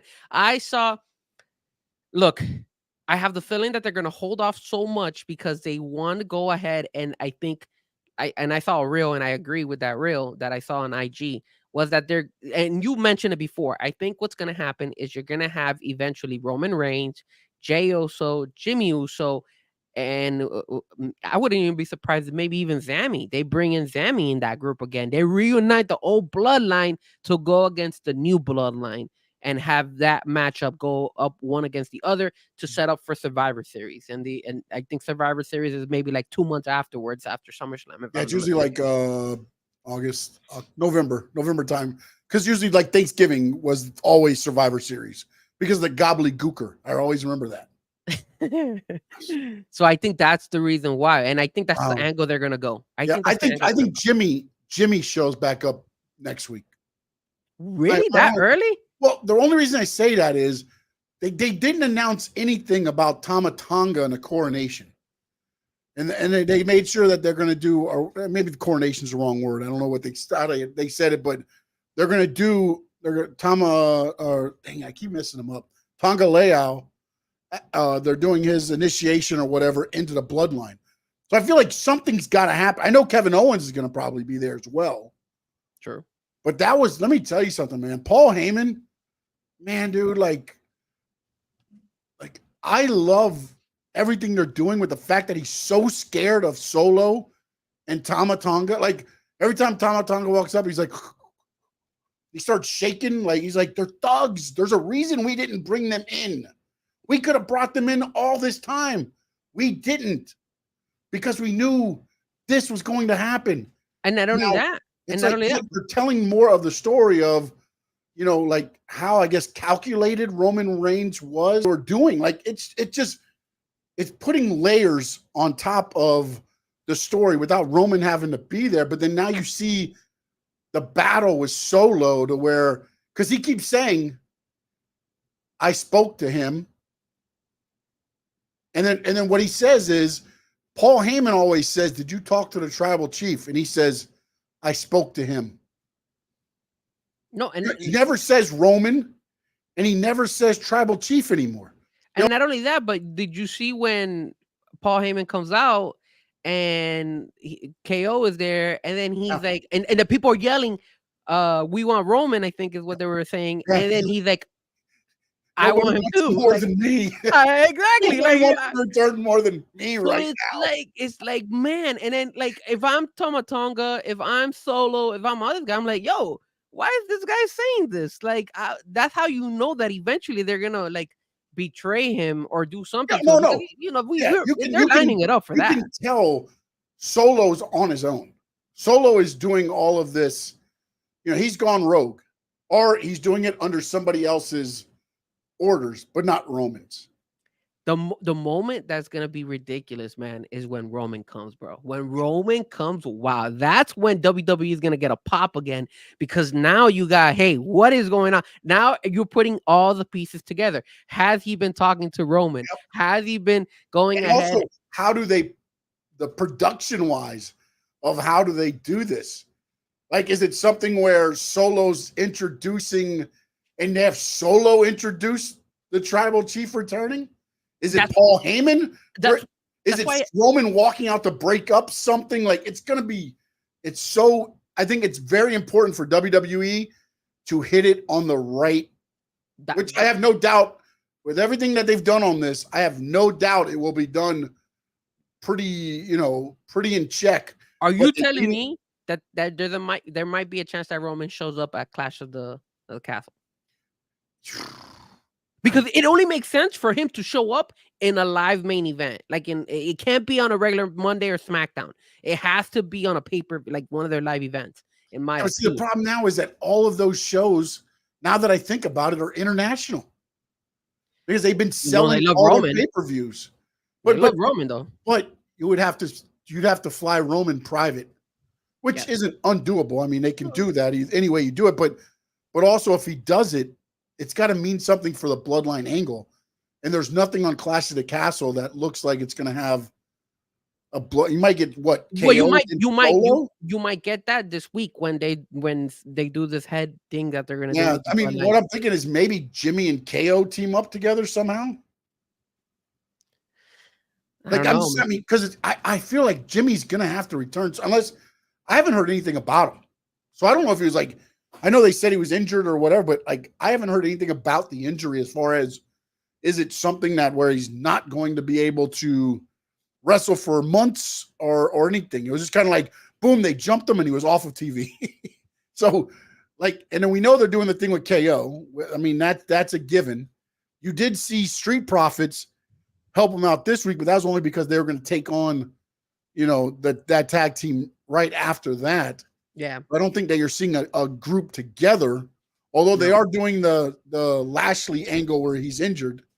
Yeah. So does it be Street Profits and KO against the three of them? That wouldn't be bad. At Clash of the Castle, just to kind of put the match out there to bring out something. I mean, I don't know. Because Randy's still hurt, right? I think they're playing that angle where he was taken out with his knee. And that might be to take him out till after Clash of the Castle. Yeah. And then he'll probably return for Money in the Bank. And you saw that they're now pushing Money in the Bank. Lyra Valkyrie, my girl. She's already there. Yep. And then I can see her winning Money in the Bank, especially since Becky's out right now. But again, that makes sense. But again, when I said she was going to win Queen of the Ring, it was when they always made it that was kind of like the person they were going to kind of give an up and coming push. Like they had never done, they get a title shot. Once they said title shot, I was like, oh, she's not winning. She's not winning. There's no way.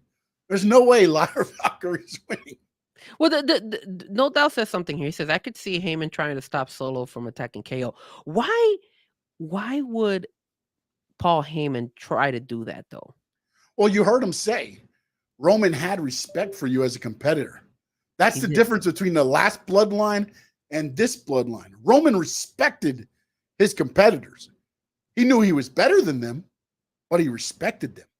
Solo has no respect for thugs. There are thugs out there. So, and then I love when Heyman got so upset, he was like yelling and whipping the mic, and then he hit KO, and then KO's like not chased him, but walked him down to the corner, and then the Solo music hit. It kind of left it hanging, right? Yeah. Because there was no like KO didn't, but KO just thought he hit him with the mic or something to set up for whatever, I guess. But it's interesting to see where they go.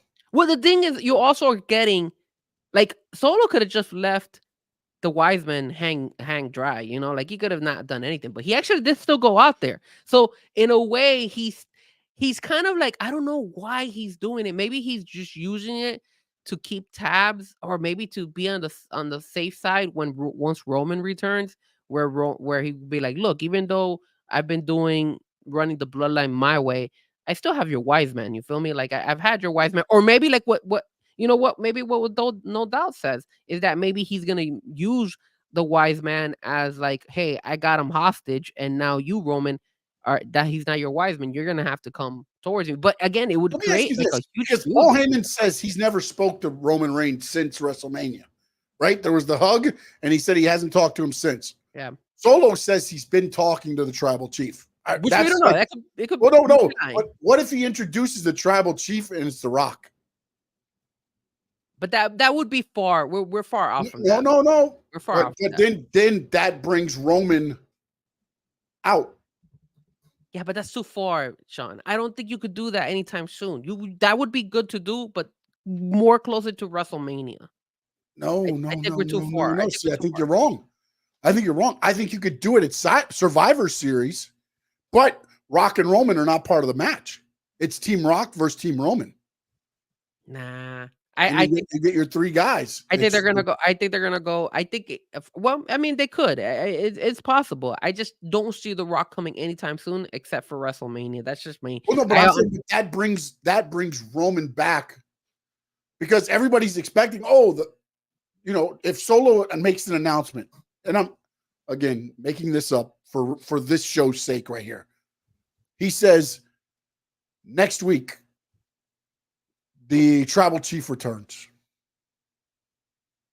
So everybody goes, oh, Roman's back next week. Perfect.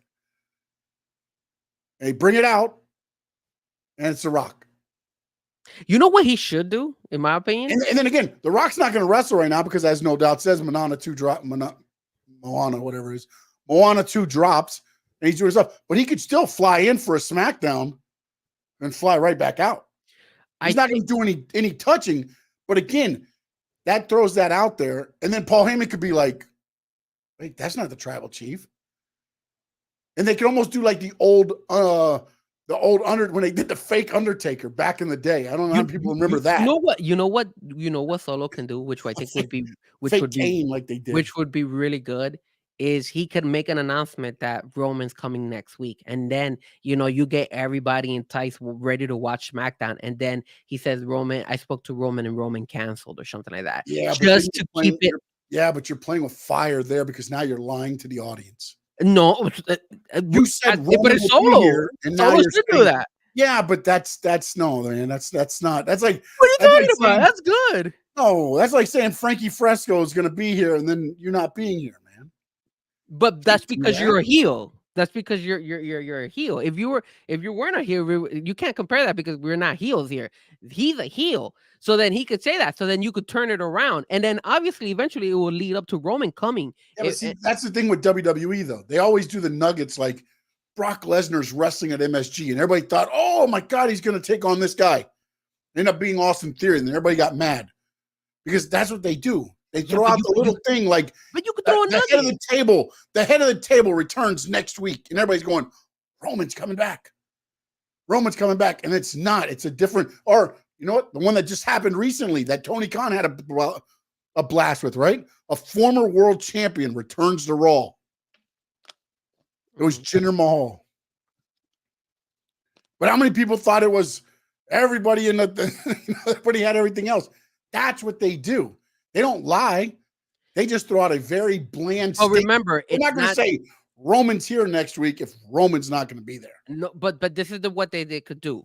Solo could say, "Hey, talk to the wise man. Tell the wise man, I spoke to Roman. Roman is telling me that he's gonna come. He's gonna come next week." But WWE doesn't announce it saying, "Oh, the return of Roman Reigns" or anything like that. He just mentions it, and then all of a sudden, WWE could put on there, "Is Roman making his return?" And then you could twist it and turn it around or something like that. And I'm not saying to do that right away. I'm saying you could do that once you start having the fact that you're gonna bring Roman back into the WWE. I feel like you're playing with your audience that way, man. That's just. I mean, that's just a little too much. When you throw his name out there, it'd be interesting to do. You tease them. What if you said, the Roman Reigns returns, right? And you kind of already set this up with the KO Tamatanga car wreck. You have Roman pull up in the limo and then have them ram it. That's a good one. And then you open up the limo and all you can see is long black hair. Roman doesn't have to be there. But now you see in the damage, it's just long black hair laying in the damage, and it doesn't have to be Roman. Or even the neck, like the neck brace and the long hair. You can have anybody there with long black hair just kind of laying over to where it sees it. I like it. And then now the intentions are there though. But the only thing that does though is that throws everything else out because now Solo is against Roman. You know what I'm saying? Like you've shown your cards at that point if you do it that way. True. Because there's no coming back. Because if it gets hit with the car and you're like, what the hell? And then it opens up and then the boots step out and it's Tamatanga. Or Solo. It's like, you think they would go that route though? That would be good though. I don't. I like it though. But that way you can say Roman's name, and now you've come up and you show the supposed Roman in the thing. So now you've shown that he was going to be there. Or what about you do the same thing? You do the same thing as what Vince McMahon did, that they blow up the limo. Oh, sorry. I think it lasted only 2 weeks because of the whole Benoit thing. Yeah. But well, how about when he gave away the money and the thing fell and everything fell on top of him? Yeah, those are classic Vince McMahon ideas. What about what somebody said? I think on the chat board, they said something about the AJ Hulk Cody. Does this mean we're gonna get Cody and AJ again at Clash of the Castle? I think it's going to lead to that. Yeah. And no, I don't think Cody loses the belt. I just think this was a way to kind of refresh AJ after losing to Cody, but also giving Cody another opponent, but a more drastically evil AJ who's going to try to do anything to capture the title instead of just being AJ and Cody again. I think now you'll see more of the OC involved too. I think you saw that depth now re-added back to it. So I think you've got a little bit more of a refreshing AJ to make it seem like a little different than what you got the last pay-per-view with just AJ and Cody. Gotcha. That's what I think. I mean, I don't think anything. I cannot see them giving AJ the title off of Cody right now. No, not at all. That's the one title I don't see, especially when, you know, the funny thing is, like, I don't think you get a title change at Clash of the Castle at all. Between Damian Priest and Drew McIntyre? I don't think that's happening either. Look what they did. You saw what they did. This on yesterday, they went ahead and threw him through a table and everything. So they were trying to push him. Well, but here's the thing, man, and this was part of my thing. I had this on the list. The Judgment Day, they're being used like the Undisputed Kingdom in WWE. They are 100%. They are. I noticed that when you wrote that on the table. I was like, wow. Just this week, Braun Strowman beat everybody until Liv Morgan got involved, and then they were able to beat him up with a chair, but he was bumping everybody around for a good 2 or 3 minutes.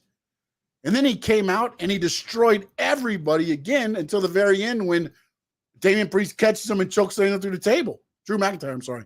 Drew McIntyre, you know, he picks up Drew and throws him through the table, but Drew dominated Judgment Day too. Like, I don't know what they're doing with them, man. I mean, I like the Liv. I like the Liv Morgan angle. I do like the Liv Morgan angle. I think that's working. Did you notice that Dom Mysterio didn't have his arm? Yeah, he took off the sling. It was on the floor on the side, but it must be better because he was swinging. He picked up the chair with both hands. Yeah, I saw that. So maybe there's a chance that he's probably gonna eventually. You know what I found odd, and I don't know if this is gonna come back. It's just something again because when you started pointing out things like orange and a black shirt. Now I'm kind of watching things more. Him and JD were wearing the same shirt. So I'm just wondering, like, are they ever going to show? But you could tell JD and Dom apart, though. Like, if they just showed a shirt, well, I guess, I don't know, man. I don't know. I thought for a minute there that Liv Morgan was going to start flirting with Finn Balor. I wait for the whole thing to happen that way, yeah. Because it's the 2 times that Liv Morgan went to Dom, it was Finn Balor that actually was the one that came to save him. So it's like, hey, what's going on here? Is it maybe Finn Balor wants something also with Liv Morgan, or what is going on? Because now, and we notice that it's only Finn Balor. It's not JD. Yeah. It's not Damian Priest. The weird thing Carlitos. Is she's talked to JD and Dom. Remember, right? Oh, no, but then she showed up in a car with, was it Finn or JD that she showed up in the car with? It was with Finn Balor. With Finn with that time. So, yeah, you know, it's going to be interesting, man. It is very interesting to see how they do this whole thing with Liv. No doubt I was saying, I did not like the piece, Damian Priest and Mysterio match. It made Damian look bad. Did you think it made him look bad? I don't think it made him look bad. I thought he did. I'll say the same thing with the Ricochet Braun Breaker match. I thought Braun gave Ricochet too much. With an injured Ricochet, to me, that should have been like a lion on a 3-legged gazelle. Is Ricochet still the speed champion? He is, but they don't call him the speed champion on Raw. It's only for that. But I think that's why. I think that's why they let it hang out. But no, I think what they're going to try to do is make a triple threat match with him, Aja, and Braun somewhere down the line, or maybe on a Raw or something. Well, yeah, because next week he's fighting Dragunov. Yeah, but I just thought that match took a little bit too long, and I love the way it ended. Don't get me wrong; it showed Braun how impressive he is. But I just felt like you're like looking at it, going, "Well, if a healthy Ricochet could have beat him," and I don't know if that's the way you want Braun to be pushed, and that's kind of the way I was looking at the Priest match was. I felt like, yes, he gave him some of the right stuff, but also you had to have Carlito come out to help your heavyweight champion beat Rey Mysterio. I think one of the bad things that I got from Monday Night Raw, and I felt the crowd was kind of dead, was when Natalia went up against, I think, Kiana James. Mhm. I felt like the crowd was not Yeah. Kiana was not ready for that moment. really. You She think was so? well. The thing was, she was out of place on a couple of the things that she slipped down a couple times. Like, She did. I I don't did know if notice it that. was her boots or whatever, but there was a couple times where she was supposed to do something else, and like she went up and over and fell. She did a couple things which put the timing of the match off, because the whole match was set up for Natalia to lose, and now she's going to start questioning herself. And if you heard her in the back, she used the famed Owen Hart thing. Enough is enough. It's time for a change. Yeah, she did say that. You're right. And she walked up with Sonya Deville. So I think Sonya Deville is going to have her in that group. I think Sonya Deville is going to end up having a group, and I like that way. I like Sonya Deville better as the GM, a mouthpiece than a worker. Yes. Can she work? 100%. Yes, she can work, but then make it meet, like it could be like the Bobby Heenan Mouth of the South, Jimmy Hart type stuff. When they got in like a 6-man tag and you wanted them to beat them up, and they're always wearing this crazy stuff like that. I think that's what you're going to get with this whole thing with Sonya Deville. So I think that was the whole base of the match. She lost to somebody she shouldn't have lost. It's almost like I said with the enhancement talent, right? Natalia against Kiana, you look at it and go, oh, Natalia's probably going to get a push now. But no, it was Kiana that's going to get the push, but it didn't look good because it was just off. The match never got a pace because there's always little hiccups. Now, let me ask you this. I know this is not on the sheet that we were going to talk about, but I wanted to bring this up. No. We have Bianca Belair and Jade Cargill as the female tag team champs. You saw the pop that they got last night. In your opinion, do you feel that Jade Cargill and Bianca Belair should be showcased in both programs, both Monday Night Raw and SmackDown, since there's only one women's tag team championship belts going on right now? They don't have two separate ones like the men's do.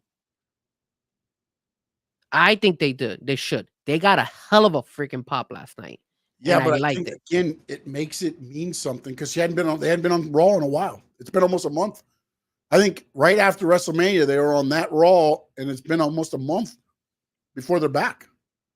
You know what I'm saying? Like I think you do that. You run a program where they're at like Raw for a couple of weeks, and then throw them back over to SmackDown for a couple of weeks. I don't know because again, this is the thing, man. And I get it; they're not heavyweight champions, and we discussed this a lot. And tag team titles can kind of be defended whenever. But now it becomes Bianca and Jade. They're the spectacle. It's not the titles. No. They're the spectacle that's getting the pop. So now it's going to be, I want to see Jade. I want to see Bianca. That's the spectacle that you're giving, not the tag team titles. Tag team titles can be anything. That's why, honestly, I think what you're going to get at Clash of the Castle, it's that 3-way, baby. They're going to set up as a 3-way. Yep. And I honestly think somehow Jade and Bianca are going to get distracted by whatever, and one of the other teams is going to pin the other team to take the titles off of them so they can do what you're talking about and not be tag team champions. They now become attractions. Andre the Giant-esque. You bring them in, they can just do whatever they want to do. Because, again, the crowd didn't know they were going to wrestle. The crowd thought they were just there to talk, and they got a pop. Then when they wrestled, it got a bigger pop. So now they become attractions. Well, where is Isla Dawn from? Because I saw she had an accent. They're in UK. They were from the UK. Okay, so they were both part of NXT UK and then came over once that left. Okay, so Isla Dawn and Alba Fire could be the ones that actually take the belts away from Jade Cargill and Bianca Belair at Clash of Champions, because like you said, I have the feeling it's going to be them two, and then they'll throw in Shayna Baszler. And yeah, I think you're gonna get that. That's going to be the 3-way. I agree 100% with you. I think that's the route they're going to go. Yeah. And then they might even throw a 4th team from SmackDown just to throw another team on there. They could, yeah. Because I think honestly, what's going to, and then you know what? They could throw Damage Control on there. It could, but Io Sky wouldn't be in it because remember she's No, trying no, to get but after. again, Dakota Kai and them could be at ringside, distract. Don't Bianca. throw Dakota Kai into issues because they're gonna. Dakota Kai should be getting popped. I already told you this, and you keep going and throwing her in these matches where she's gonna lose, and it's frustrating because Dakota Kai should be one of the highest elevated wrestlers in WWE, in my opinion. They're losing out on her, and you could call me crazy, but I called it about Dominic Mysterio, and now I'm calling it on Dakota Kai. Those are your superstars that should eventually be big pops. And they're not using they're doing it with Dom. They phenomenal. I think they need to start doing that with Dakota. I'm telling you, Dakota has so much potential. I could see it. I could smell it. I could Sean, I am good at picking these like hidden gems there. And Dakota Kai is one that could make it to be very big in the WWE and deserves to be. It's her moment, sir. It's her moment. Just saying. Crazy. I'm not crazy. All right, crazy. What I was saying was Dakota Kai could be on the outside and be part of the distraction to get Jade and Bianca away from the action to where then, somebody else takes the pin, which I agree with you. I think it might be Alba Fire and them. That's her hometown. Yeah. You have Piper Niven, who is in the hometown, which I don't think is winning the title over Bayley. You have Drew, who's hometown, who I don't think is winning the title from Damn, but you got all the hometown losing. Well, no, but Alba Fire and them get the hometown discount. They win. Oh, I don't know. That's a good one. Yeah. I don't know you could have them lose like that. What is this? This is no, not Canada.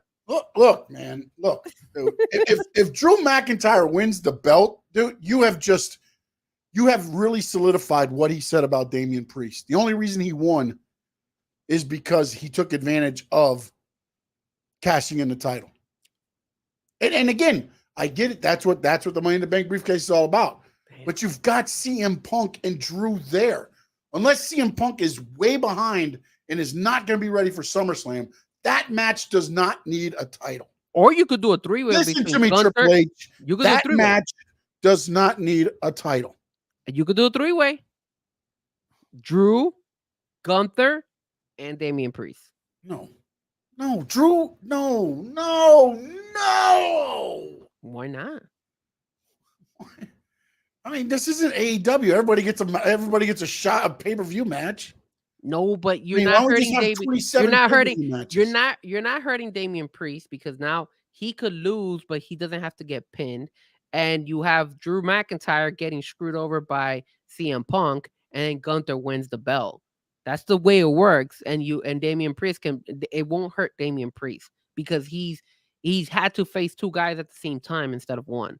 But I'm not saying that a triple threat match at Clash of the Castle. I would say in SummerSlam, when supposedly,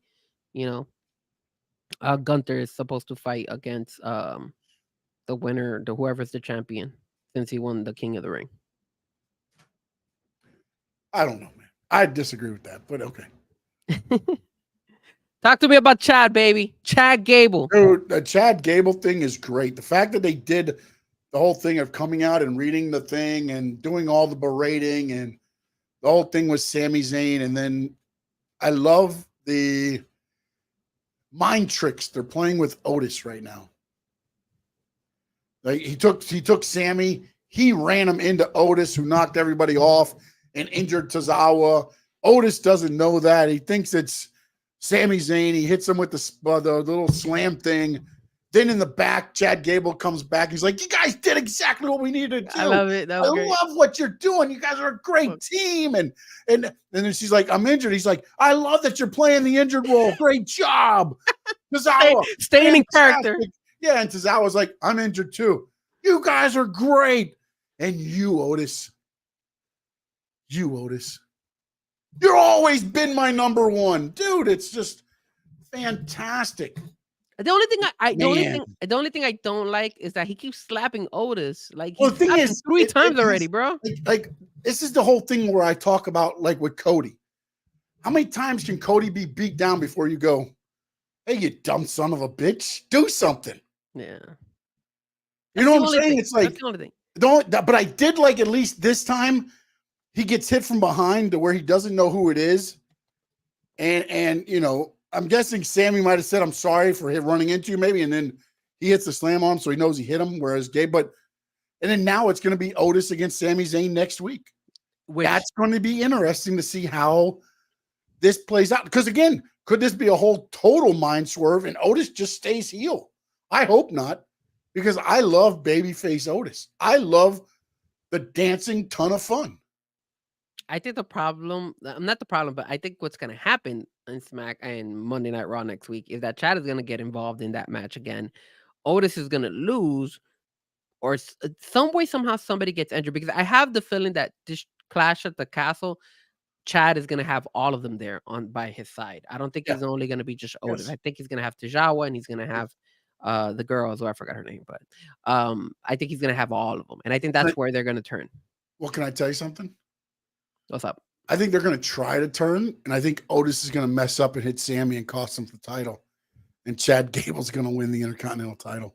That would be cool. But wait, you would be happy with Sammy losing the belt, but not Damian Priest? Well, no, but again, he gets cost by Otis trying to do the right thing.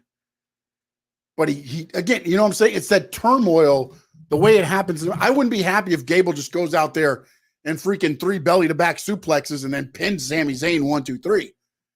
But if somewhere during the match, they're both outside the ring and Otis is like, this is my chance to get back at this mofo, goes charging at Gable. Gable moves. He nails Sammy into the steps or something. Gable just gets the scraps, gets the pinfall, wins it, and then he's partying with Otis and everybody like, you guys did exactly what I wanted, like he did last night.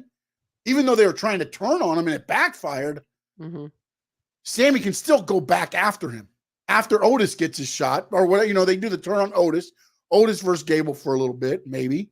And then Sammy comes back. I'm not saying, again, I don't want Otis getting, Sami Zayn getting pinned, but I would have no problem with them working something out like that to where Gable gets the title. Okay. Now, I want to ask you something, and this is something out of the blue that I wanted to talk to you about, and it's something serious, very serious in my opinion, and it involves Pat McAfee. So, let's talk about this. And this is where we come with a debate here between you and me. All right. Roll, dog. Caitlin Clark, I think that's her name. Oh, yeah. Okay. So, Caitlin Clark has been a hot topic. And if you guys don't know, tomorrow we're going to definitely talk about that. That's going to be our, Let Me Talk to You, 8 o'clock tomorrow, Wednesday. That's going to be our main. I'm going to have some guests and everything for that. Female guests, too. So, this is what's my issue here. So, Caitlin Clark, the whole situation and all that stuff. Pat McAfee has a show outside of the WWE, of course, right? Yes. So Pat McAfee said some things and he called her a B word. He was defending Caitlin Clark, but he did throw out the B word. Yes. So he went on social media and he apologized because he referenced the B word to describe Caitlin Clark. Let me ask you something, man. Number one, should WWE have allowed Pat McAfee to do the show last night based on that kind of like half-ass type of apology?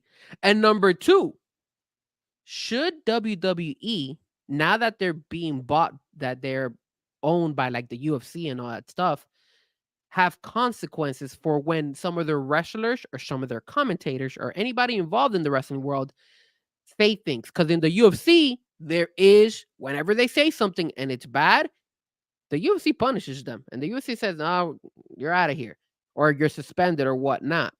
WWE didn't care about that just because it's the wrestling world. Is it right? So, number one, should he have done the show last night because of his half-ass type of show? Should he have addressed it in WWE? And number two, should WWE go ahead and put in like a suspension on Pat McAfee for saying those type of things, which in the long run does affect WWE because he is part of the WWE world right now as a commentator for the WWE. All right. here's the one thing that we need to find out. And then this is where I'll go with this. What does this WWE contract state? I don't know. Does it state that they can hold him in contempt of whatever is said on his radio show? That's through ESPN. If ESPN makes a fuss out of it, then can WWE make a fuss out of it? That's probably where their stance is. Do you think WWE should say something to him though? I mean, you could say something. I don't know that, again, it's to me, it's one of those things where it's like I don't think Pat McAfee should have been on the show. See, I disagree with that, man. I disagree with that. It wasn't like I just, man, like I don't know, man. This is where like everybody loves talk shows and how they go say what they want to say and want to do what they want to do until it's one thing that was it taken out of context? What did he say? Like that's the thing. Like, and I honestly I haven't even heard any of this, so I'm completely ignorant. I did not watch any of McAfee. I haven't seen any clips on. I'm sure it's everywhere. I can care less on. I could pull up the audio if you want. But my understanding is he said that he's not watching the NBA. It's because of one white B word. He was defending her. He was saying that she was like a bad B. It's pretty much what he was kind of saying. Like I get it. He used a terrible word to express it, but like, should he be suspended and money taken away when like? I don't think money. I don't think. Well, if you don't, if you suspend them, you're taking money away from them. Like that's what I'm saying. It's like you have to hold somebody. You have to hold somebody. You have to hold somebody accountable for their actions. If he was going after her, I would say 100%. He should be suspended and everything else. But he was trying to say that she was a bad mofo, and he just didn't use proper wording. I mean, that's not. But if ESPN made him go ahead and apologize, well, then that's all. Then to me, they made him apologize, and I get it as a half-ass apology or whatever. Yeah. But then he did what he had to. It's like when you shoot somebody and they give you 5 years. When you get out in 5 years, do you have to go back in? Because you don't like what it. But so he served what he was told he had to do, whether it was half-assed or whatever. To me, from the beginning, again, to me it feels like we take this like if you're talking with somebody and you're sitting at the bar. And you're like, oh, that's a bad bitch right there. Like, no, but I'm saying, I mean, can't say that. Not in this time of war. Back in the day, yes. Back in the day, yes. Not right now. Right now, we're too sensitive. And if you're gonna again, extent of the law, is it by sensitivity? Or is it by what's being said? That should be the end of it. If WWE has a thing that says don't use the B word, which they don't because everybody does, they do it on TV. They call each other bitch all the time. So how are you going to suspend somebody for using the same damn word? Okay, because there's a difference between reality and wrestling. Wrestling, we just earlier in the show, we just mentioned that it was a soap opera, right? This is a soap opera for guys. If you're gonna go ahead, if I say something, right, and it's taken out of content, and let's say my 9-to-5 job finds out about it, they're gonna say something to me because they're gonna be like, Frankie, what the hell are you talking about? Like you're hurting our overall company name because you're part of this company. Same thing with Pat McAfee. He is part of WWE. He has a contract with WWE. So by him expressing and saying that and just giving a half-ass apology, is that enough for WWE just to wash their hands and be like, look, we're not going to get involved? That is not right. Not? That is not right. So how many people? Because he's every one of the sponsors that Pat McAfee has now should go to him and be like, you need to do this. So on behalf of WWE, I'd like to issue an apology. On the behalf of ESPN, I'd like to issue an apology. On the part of DraftKings, I'd like to issue an apology. Any other sponsors I need to hit right now? Anybody else have an issue? On the behalf of FPL, I issue an apology. Every damn one of them he's got to issue an apology for? He doesn't have to say an apology to all his sponsors because it's not the same. You're not comparing apples to you're doing apples and oranges here. What I'm saying, ESPN said something to him. He made an apology. You didn't like the apology. Tough ass. But here's the issue: if you go ahead and he apologized on ESPN, apology. That's the issue. If he went ahead and he apologized on ESPN, right? ESPN made the decision to possibly force him to apologize. He probably didn't want to. I don't think he wanted to apologize. Where did he say the statement? Huh? Where did he say the statement? On X. Did he say the statement on WWE TV?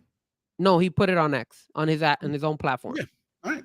Look, I go put let me go to X right now. I don't need to hear it. I don't need to hear it. Yes, you do have to hear it because it is something that you need to hear. It doesn't change my thought process on it. He said the apology from ESPN. Done. I'll read to you because I reposted he did it on his show during ESPN. Done. This is what Pat McAfee said. Actually, you know what? I could share it. Why not? Why don't we share it? That way the fans no doubt saying it was on his show while on ESPN. And but he he did that probably today, but this is what he did right here. Here it is. I'm sharing it right there. Ignore the Caitlin Clark emote, but it says I shouldn't have used white B word as a descriptor of Caitlin Clark, no matter the content. Even if we're talking about race being a reason for some of the stuff happening, I have way too much respect for her and woman to put that into the universe. My intentions when saying it were complimentary, just like the entire segment. But a lot of folks are saying that I certainly wasn't at all. That's 100% on me, and for that, I apologize. I have sent an apology to Caitlin as well. Everything else I said, still all facts. And then he hashtagged the journalism, WNBA, and she is the one. Again, that does not look like something that Pat McAfee. No doubt saying not the apology. The statement was on ESPN. All right. Well, he posted that on his own. But here's the thing. The only reason anybody's saying any of this is because the race issue is now being brought into it because of the treatment she's getting. So now you've made white and black, and that's why everybody's getting so sensitive. Nothing he said in there was like, that's just, to me, it's a non-story. I think it is a story because he had to go on social media and apologize. If it was a non-story, then he didn't have to go that step to go on social media and apologize. That's why I think it is a story. And second of all, if you're gonna made it a story because ESPN needs to have content. That is not that is a story. Is that him? It's like me going ahead and telling you what he said was wrong. It's not that it's a story. It's that what he did was wrong. He used the wrong wording. Give me the whole segment where they're breaking down all the good that Caitlin Clark has done. All right, let me and then the whole thing to where not the 35 seconds before and the 35 seconds after. He just said in that statement, there was a whole segment where I was talking all facts about Caitlin Clark. And we're going to take the 35 seconds and then the white B word and the 35 seconds after and say that's what was said. That's bullshit. And that's the problem with this society now. You take 1 minute of a context instead of looking at the whole damn picture. That's a problem. You have to have evidence. You don't think the problem was him, his word, choosing that word to describe choice? No, it wasn't. Would I have said the same thing? No. There you go. But that's not, and if the company and if ESPN went ahead and if ESPN made him apologize, if I was WWE, apologize if you fart on the air. They're a bunch of pansies. If you're working for a corporation and you have the image of a corporation, he is part of an image from ESPN at the end of the day. Image. Oh my goodness. That right there is terrible that you said that. ESPN has an image. What image does ESPN have? Give me ESPN's image. What is it?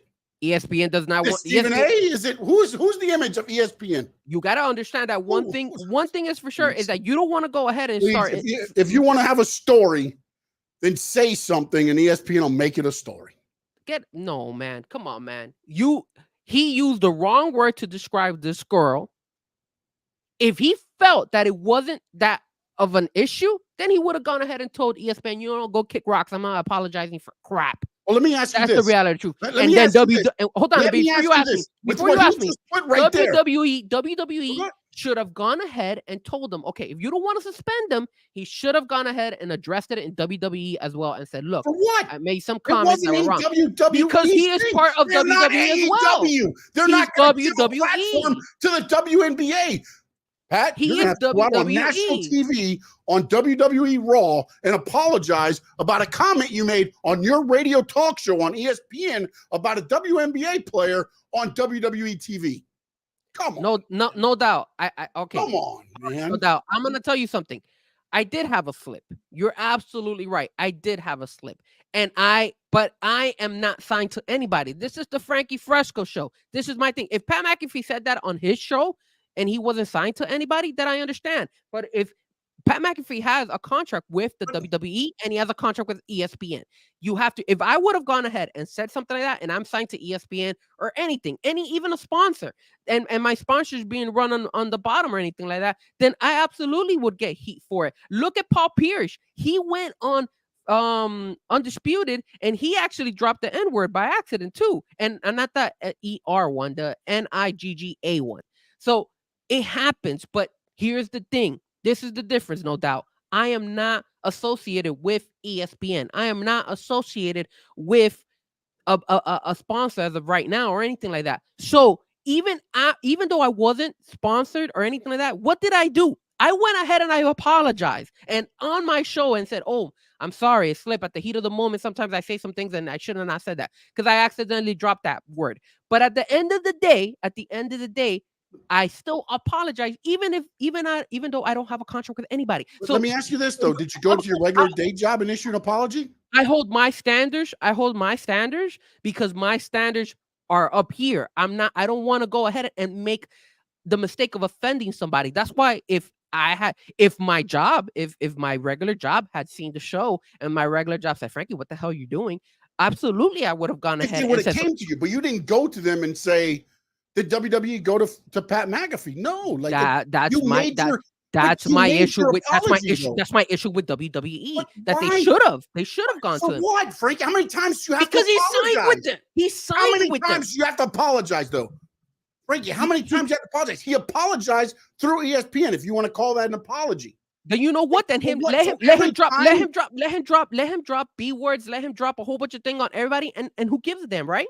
Let him do it then. Let him go ahead and say whatever's in his mind. Let him go ahead and say whatever he wants to say and not get any any consequence for it. Because at the end of the day, we're such a sensitive society right now that it's okay. He doesn't need to apologize. So let's drop. So but starting right now. Yes, he apologized. What the hell are you talking about? He apologized on ESPN. He didn't apologize in WWE, and that's the reality. He said it on ESPN. I mean, my God, how many?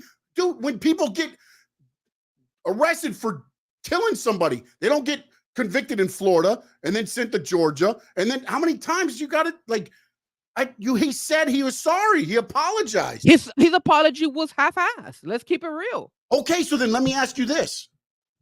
Because you said, oh, he must have thought he did something wrong because ESPN made him apologize. He gave you a half-ass apology. So in his eyes, do you think he did anything wrong?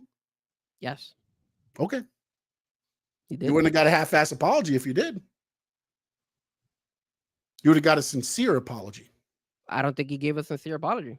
I don't either. That's why I'm saying. Again, I think that's why. To what I'm saying, do you think he agreed with the fact that he had to apologize for that? That's what I asked you. No, he didn't agree with it. That's what I'm saying. And that's messed up. That's messed up. That's messed up, in my opinion. And I know this is America, but when you're a brand and you have people behind you and you're representing a company, it's like when I go this is just dude. No, man, no. I'm gonna give you an example.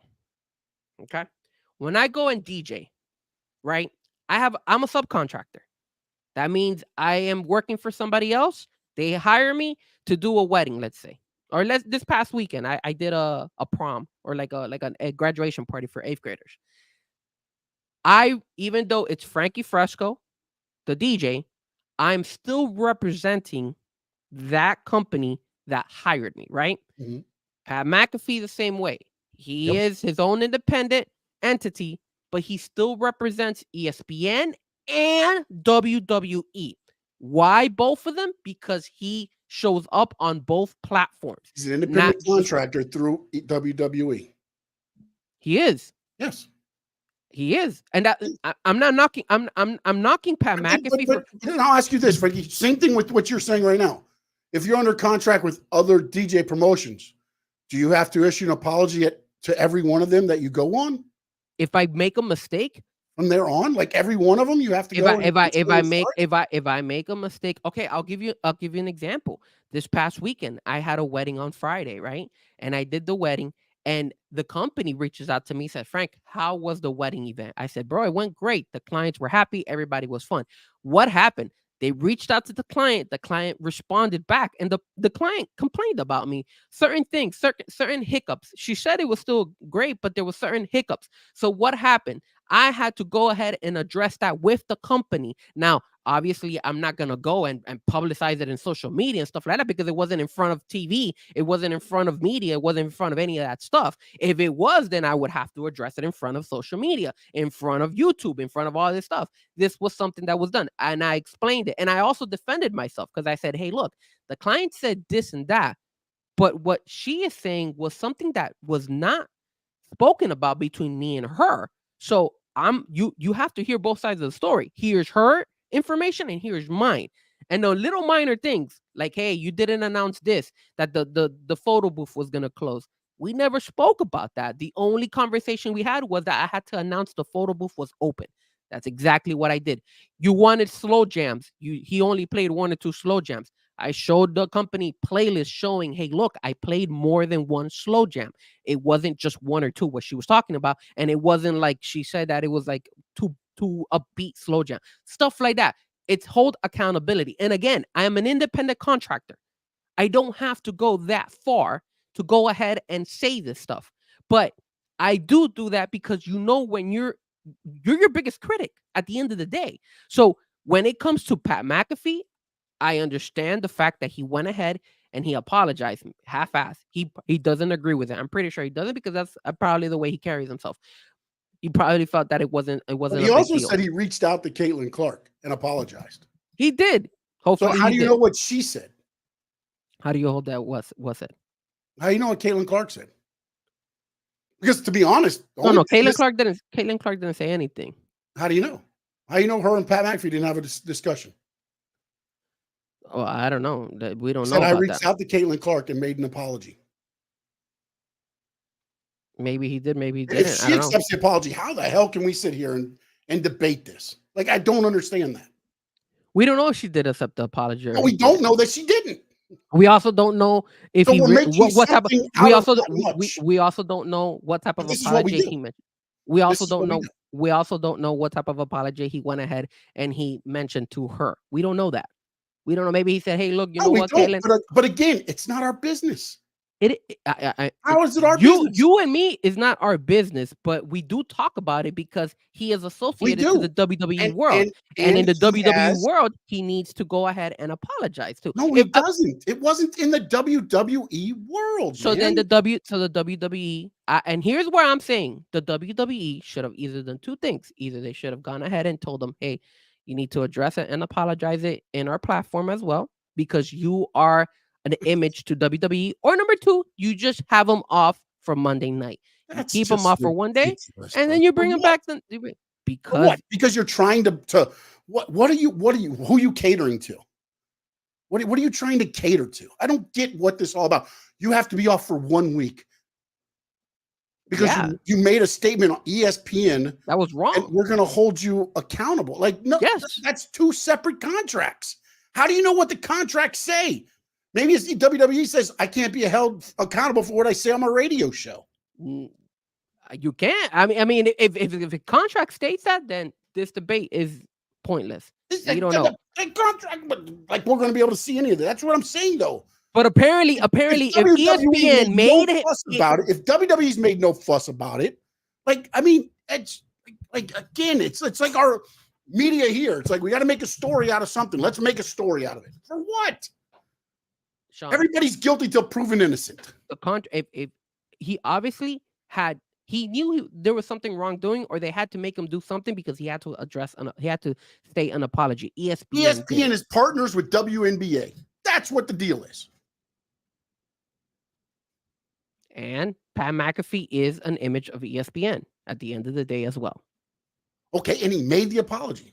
I mean, I don't know what we need to do. What else we need to do? And then let's hang him from. And then he needs to say the apology in WWE, or WWE goes ahead and doesn't have him for the show. That's it. There's nothing wrong. Dude, you're trying to make something out of nothing, bro. What are you talking about? It's the truth, Sean. He made an apology on his social media. What else is he going to say on WWE TV that he didn't say on his social media? He should have gotten ahead what we're doing. For what? So WWE no doubt even said it. He said actually ESPN what did he say? Leases his product. No, there was something else that he said that he mentioned it. Nothing. An actual statement was on ESPN. So even ESPN, even WWE could have gone ahead and posted his statement for saying what? this. They don't need that. For what? That's the problem with WWE sometimes, and sometimes what you but have let's make something that has nothing to do with us our problem to add on top of all the bullshit that's already going on because of Vince McMahon. Like, really? That's what we need? That's good? People could go ahead and assume and say, and exactly. Also people can go. Everybody's going to do a show. Why bring that on top of ourselves? People can also go ahead and say, hey, look, you understand the stuff that they did with the stuff that happened with Vince McMahon. This is the reason why it happens in the wrestling world, because even something so minor like saying the B word, calling somebody like that, they allow it and they don't even address it. Okay. All right. Then we need to, they really need to do something on the promos they cut the other night too, because they called on USA, I think they called the B word twice in the back. So, I mean, if maybe we should issue an apology on that too. He should. So then let's let Pat McAfee go ahead and drop the B word on all the women wrestlers in Monday Night Raw. Why not? Since it's not a big deal, let's go ahead and do that. Like again, you're sitting here like he says that way all the time, and you're acting like he just said Caitlin Clark's a B word. But what That's about not how he said it? Like, so then if he uses the same, it's not like he's going, oh, there's Chelsea Green, that B. Like, I don't get what we're trying to do. But let's say he would have been like, oh, there's Chelsea Green. That's a badass B. Do you think that's fine for him to say that on the commentary of Monday Night Raw? Not necessarily, but at the same time. No. It should be okay because he was able to go ahead and do it on his show, right? And there's no reason to apologize, right? Bro. You're taking something he said on another show fucking 24 hours ago. Look at that. You're dropping F-bombs right now. Goddamn apology. No, because you're full of shit. That's what I'm going to tell you. You're full of shit trying to make a story out of nothing. I am not trying to make a story out of nothing. I am not trying to make a story out of nothing. Bullshit, man. I am going ahead and addressing something that could have easily hurt the WWE world just the same it hurt him, Pat McAfee. And by him going ahead... hold on. Let me check my X. Oh, my God. WWE world is on fire because Pat McAfee used the B word. Telling you right now, man. Come on. Telling you right now. Come on, man. He made the so-called apology. Like, that's it. Done. You don't have to issue 67 apologies. So anybody he's an independent contractor with, DraftKings or wherever else, they want to have an apology too. You can't say that because the apology tour. You can't say you're comparing again oranges to apples because he is not going ahead and he's not on whatever his sponsor is on their show. He's on ESPN saying that he has a contract with them and he went ahead and said that he shows his face at WWE and went ahead and is a part of the WWE. Now, if he does the sponsor something like that, if the sponsor wants to do something on the side and say, hey, you know what, Pat McAfee, if you slip again, we're going to take off the sponsorship from you.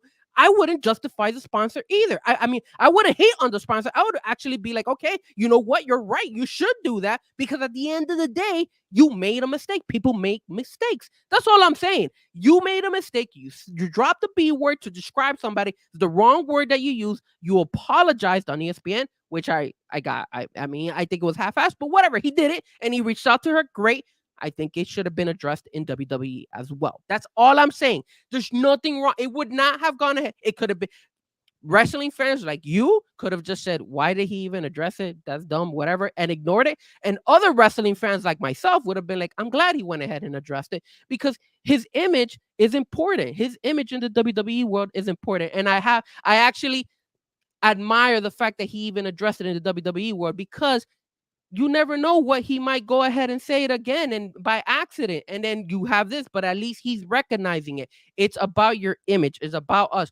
I could drop F-bombs. If we drop the B word, I just finished telling you this. There's a difference, man. And I know you could go ahead and get mad at me and you could go ahead and be like, Frankie, you know what? You're making a story out of nothing. But I want you to understand. I'll just say this. Pat McAfee says Caitlin Clark has accepted his apology. Everything is all good. That happened today, right? Yeah, after he issued a half-ass apology. Yes. That was today. Yesterday was Monday Night Raw. So I guess the half-ass apology worked. Because again, the only person he owes the apology to is Caitlin Clark.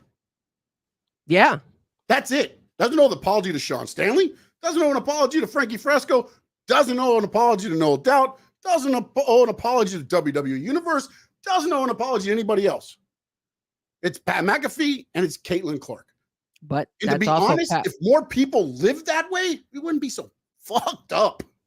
I'm going to tell you right now, that's also Pat McAfee's image. That's also WWE's image. That's also ESPN image. Again, if he just wanted to go ahead. He is a buffoon on WWE TV. Oh, I just yeeted all over myself. Do you think it's like an image? Like, I mean, really? That's what he does.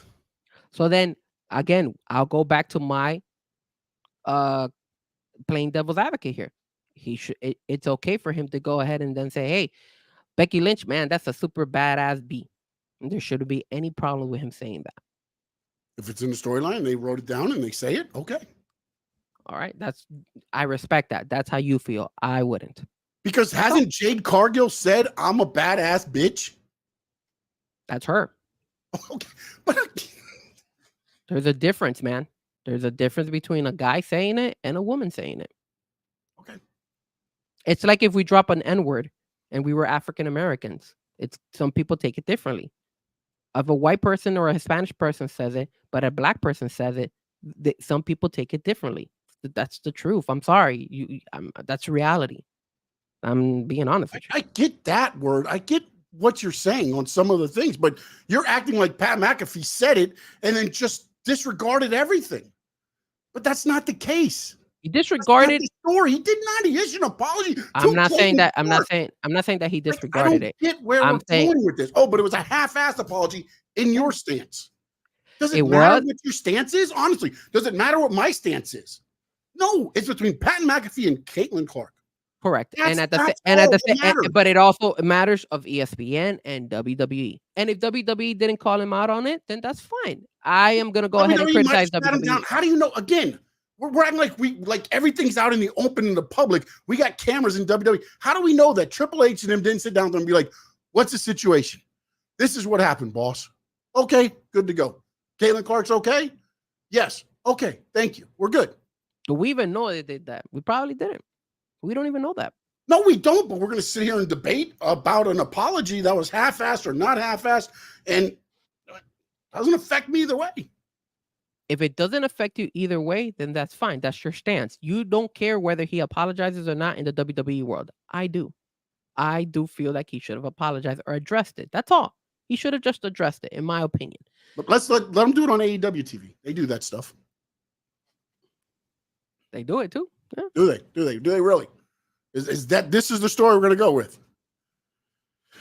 All right. Well, that took up a lot more than I wanted to. Over an apology that was accepted. We did 45 minutes. You went heated there, sir. You Dude, it's just blowing a gasket here, brother. No, it's the same shit that happens. It's like, okay, we don't have much to talk about, but we did have a lot to talk about. But we made a story out of an apology. We made a story out of how the WWE and Pat How McAfee do we gets know? involved. It's involved. If Pat McAfee wasn't involved in WWE, we wouldn't even talk about it. Journalist Frankie Fresco. Do we know that WWE didn't talk to him about it? Do we know that they did talk about it? Do we know that they didn't?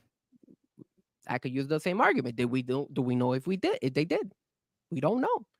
So exactly. So again, it hasn't been issued by WWE. Nothing's been talked about it. So where's the story? No, we got to make it up. It's not the story. WWE doesn't care about women.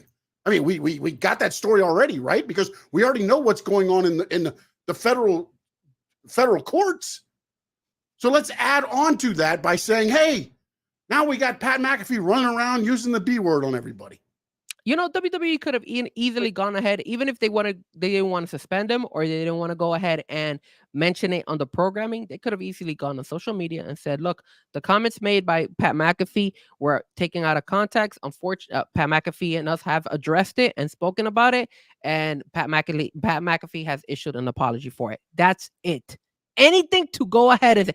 Tell me how in God's is that going to affect the WWE world? Tell me why. So now again, I'm going to use your situation that you just had.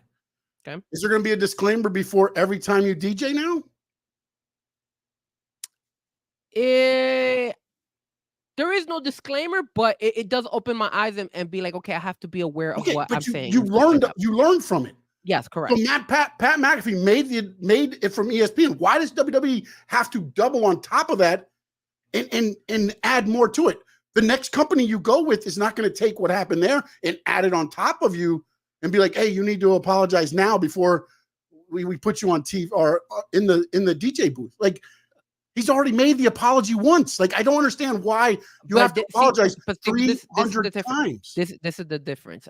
Frankie Fresco is not an image like Pat McAfee.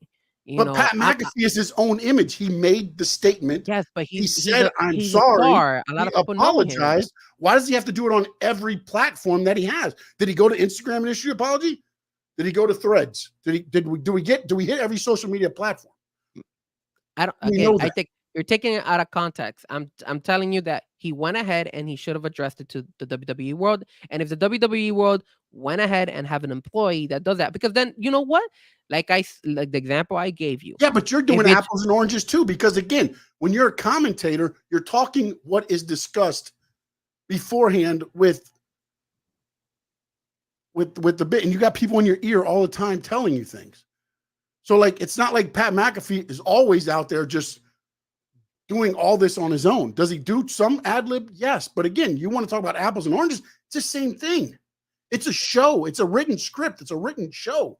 It is a Do written they vary show. off it a little bit? Yes, but not all the time.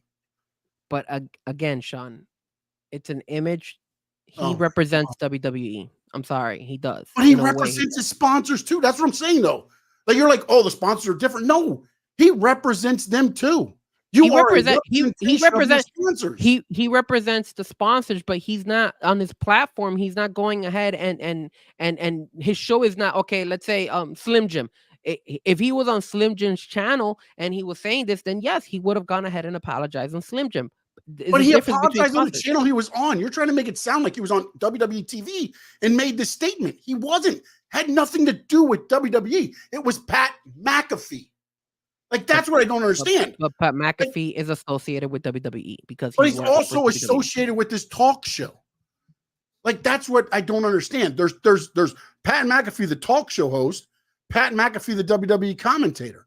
Pat McAfee, the radio show host, made the comments. Pat McAfee, in my opinion, should have gone ahead and addressed it in WWE. And if you didn't want to address it on the live show, then WWE should have gone ahead and mentioned it in their social media platforms. And that's it. That's all. I don't think it would have. I think it would have given WWE a good image as far as like, okay, our direction here in WWE is different, and we're not going to tolerate that type of stuff. That's it. That's it. Because if I was a wrestler in WWE and I hear that my commentator went ahead and threw the B word in that form of action, then I could be like if I'm a reporter and I go ahead and somebody wants to let's say we talk to Becky Lynch and we're like, hey Becky, this and that. What do you think about Pat McAfee dropping the B word? Becky Lynch, I'm pretty sure she's gonna say, well, that wasn't good of him saying that. That's messed up. And I'm glad that he went ahead and apologized then, and I hope that he apologizes to the WWE world and would have said that. Would we also say like the content of it? Because we're just saying like, oh, he used the B word. I get it. He used the B word. I get it. It's not proper and everything else. But it's not like, again, he didn't say Caitlin Clark is a. Correct. He used it as an adjective, which is not right either. I'm not going to sit here and say it's not, but again, he used it as that. It wasn't like he just went on this tirade. And what's funny is I'm watching Clipped. I watched the first 2 episodes of Clipped, the Donald Sterling story about the LA Clippers. Okay. And like, it's just like it's just crazy what was said. It's just amazing to me. But when you're looking at this, it's like, I think we're making something more out of it. To why are we holding WWE's feet to the fire like this? Like, why are you like, oh, WWE should have made them? For what? Because WWE already has a bad image when it comes to the women in wrestling. That's just a thing. There's a bad taste. Whether they had a bad taste. It's the people that aren't there anymore. But McAfee's there right now. So and I know we're comparing possible sex trafficking and everything else to a B word. Again, I mean, come on, bro. Anything that affects the WWE world and affects. But it didn't affect the WWE world because he said it on ESPN. Like that's. But again, man, we're going to keep going back and forth on this. We're not going to agree on this. We're not going to agree on this. Because you're trying to hold a company. Okay, so if he would have said the B word on WWE TV, he has to apologize on ESPN. Okay, let me.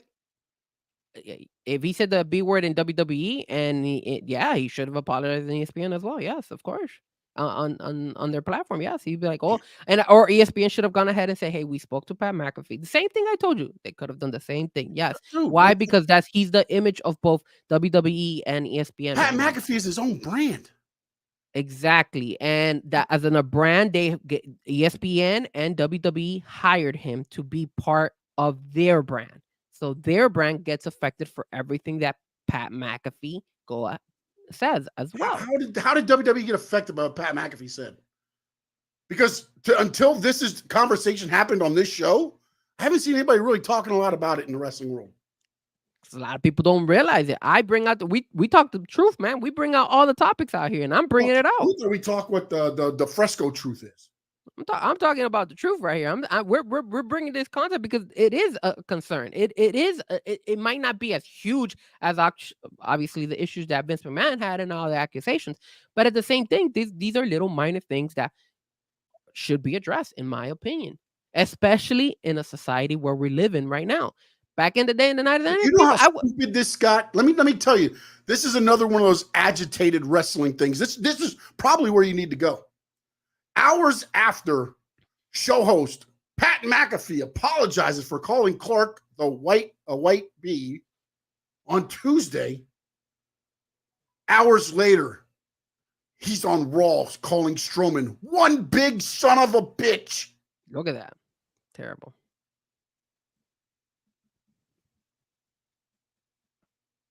And then we didn't even and notice how. So this is a topic because you even found that, Sean.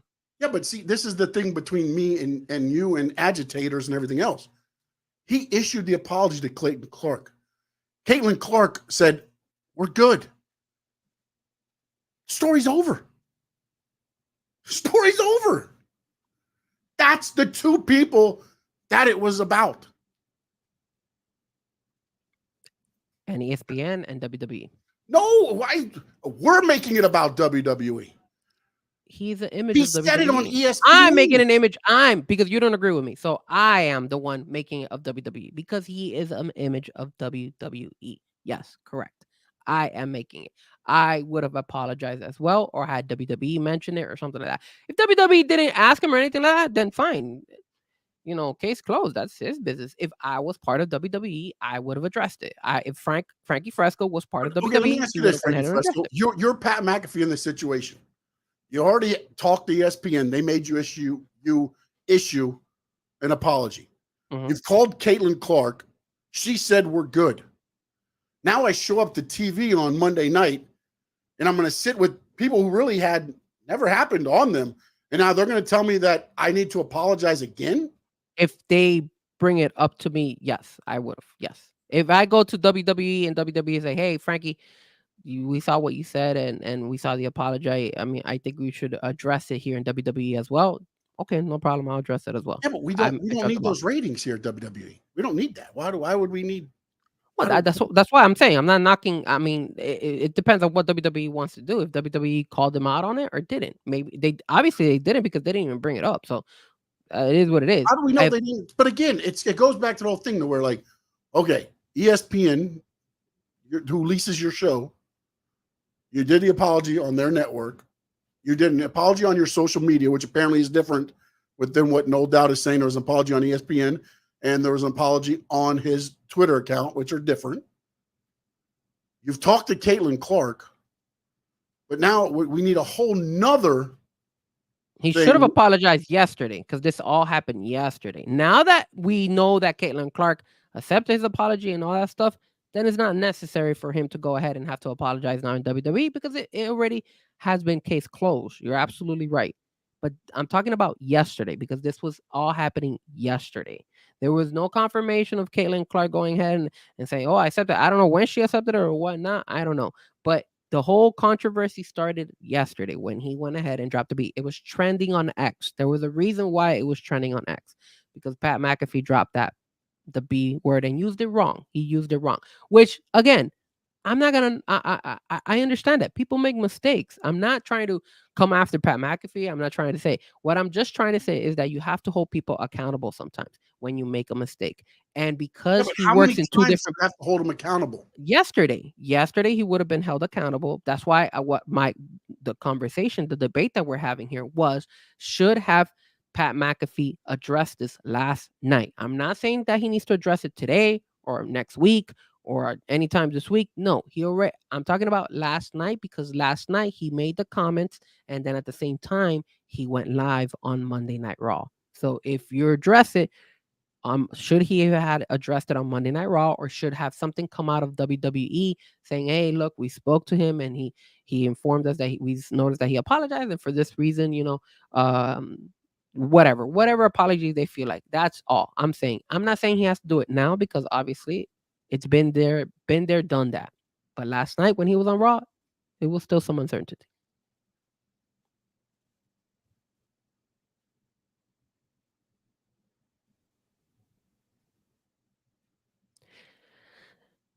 There you go. Anything else you want to talk about, sir?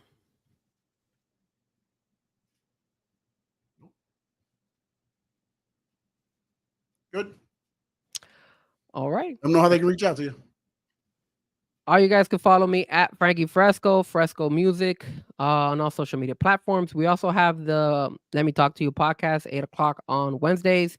You're more than welcome to go ahead and tune in tomorrow. We'll be addressing different topics, the Caitlin Clark topic, Tyreek Hill, the Dolphins. We're going to be talking about NXT. Oh, I don't know if you still wanted to give the NXT picks. It's up to you. But yeah, you can follow me. And then don't forget to hit the like and hit the subscribe on our both my YouTube channel and of course Sean Stanley's channel. All right, you can reach out, follow me at Sean_Stanley11 XIG Threads, Stanley Media House Network here. And McAfee opens his show today saying that they reached out to the Fever yesterday. They sent an apology, got a message back that Caitlin Clark said it was all good. She appreciates us reaching out and apologizing. So that obviously makes me feel a little bit better. But the people that got peed off yesterday, since I better watch what I say from now on the show, yesterday and offended, I understand. I learned a lot. That was how he opened his show today. Good. So he reached out yesterday, which is probably why, more than likely, there was probably nothing brought up because it was underway, him waiting for Caitlin Clark a response or vice versa. So that's probably what happened. But hey, let's just burn everybody. Stanley Media House Network YouTube channel, where we make mountains out of anthills. Anthills, mountains. That's what we do. Every Tuesday, 7 o'clock, right here. Frankie Fresco, Sean Stanley. And don't forget to check out his show tomorrow. Let Me Talk to You. Him and his bro will be debating a lot of stuff. What else you got going? What else besides Caitlyn and everything else you got over there? We're gonna talk about the Caitlyn. I'm gonna have some guests, some ladies joining the podcast tomorrow to talk about, to get a woman's perspective. It's always good to get a woman's perspective of what the way the WNBA situation is going on. Again, maybe it's nothing. I mean, I know people have been talking about it, but I mean, we spoke a little bit about it. And again, I only brought it up here because it involves Pat McAfee, and Pat McAfee's involved with WWE. That's the only reason why I brought it. If not, I would not have brought that topic here. And I thought it formed a really good debate between me and you because we both see it in different perspectives. And then we're also going to talk about, Tyreek Hill, his contract. We're going to talk about Kylian Mbappe. He actually signed with Real Madrid. So we'll talk a little bit about that as well. And then we'll also, me and my brother will do our NXT picks for this Saturday's live event that's happening. There we go. Check out my channel. I'll have the NXT results, my picks dropping sometime this week. I'm going to take a look at NXT right after I get off the show here. And in the words of the great Gordon Soley, so long from the Sunshine State.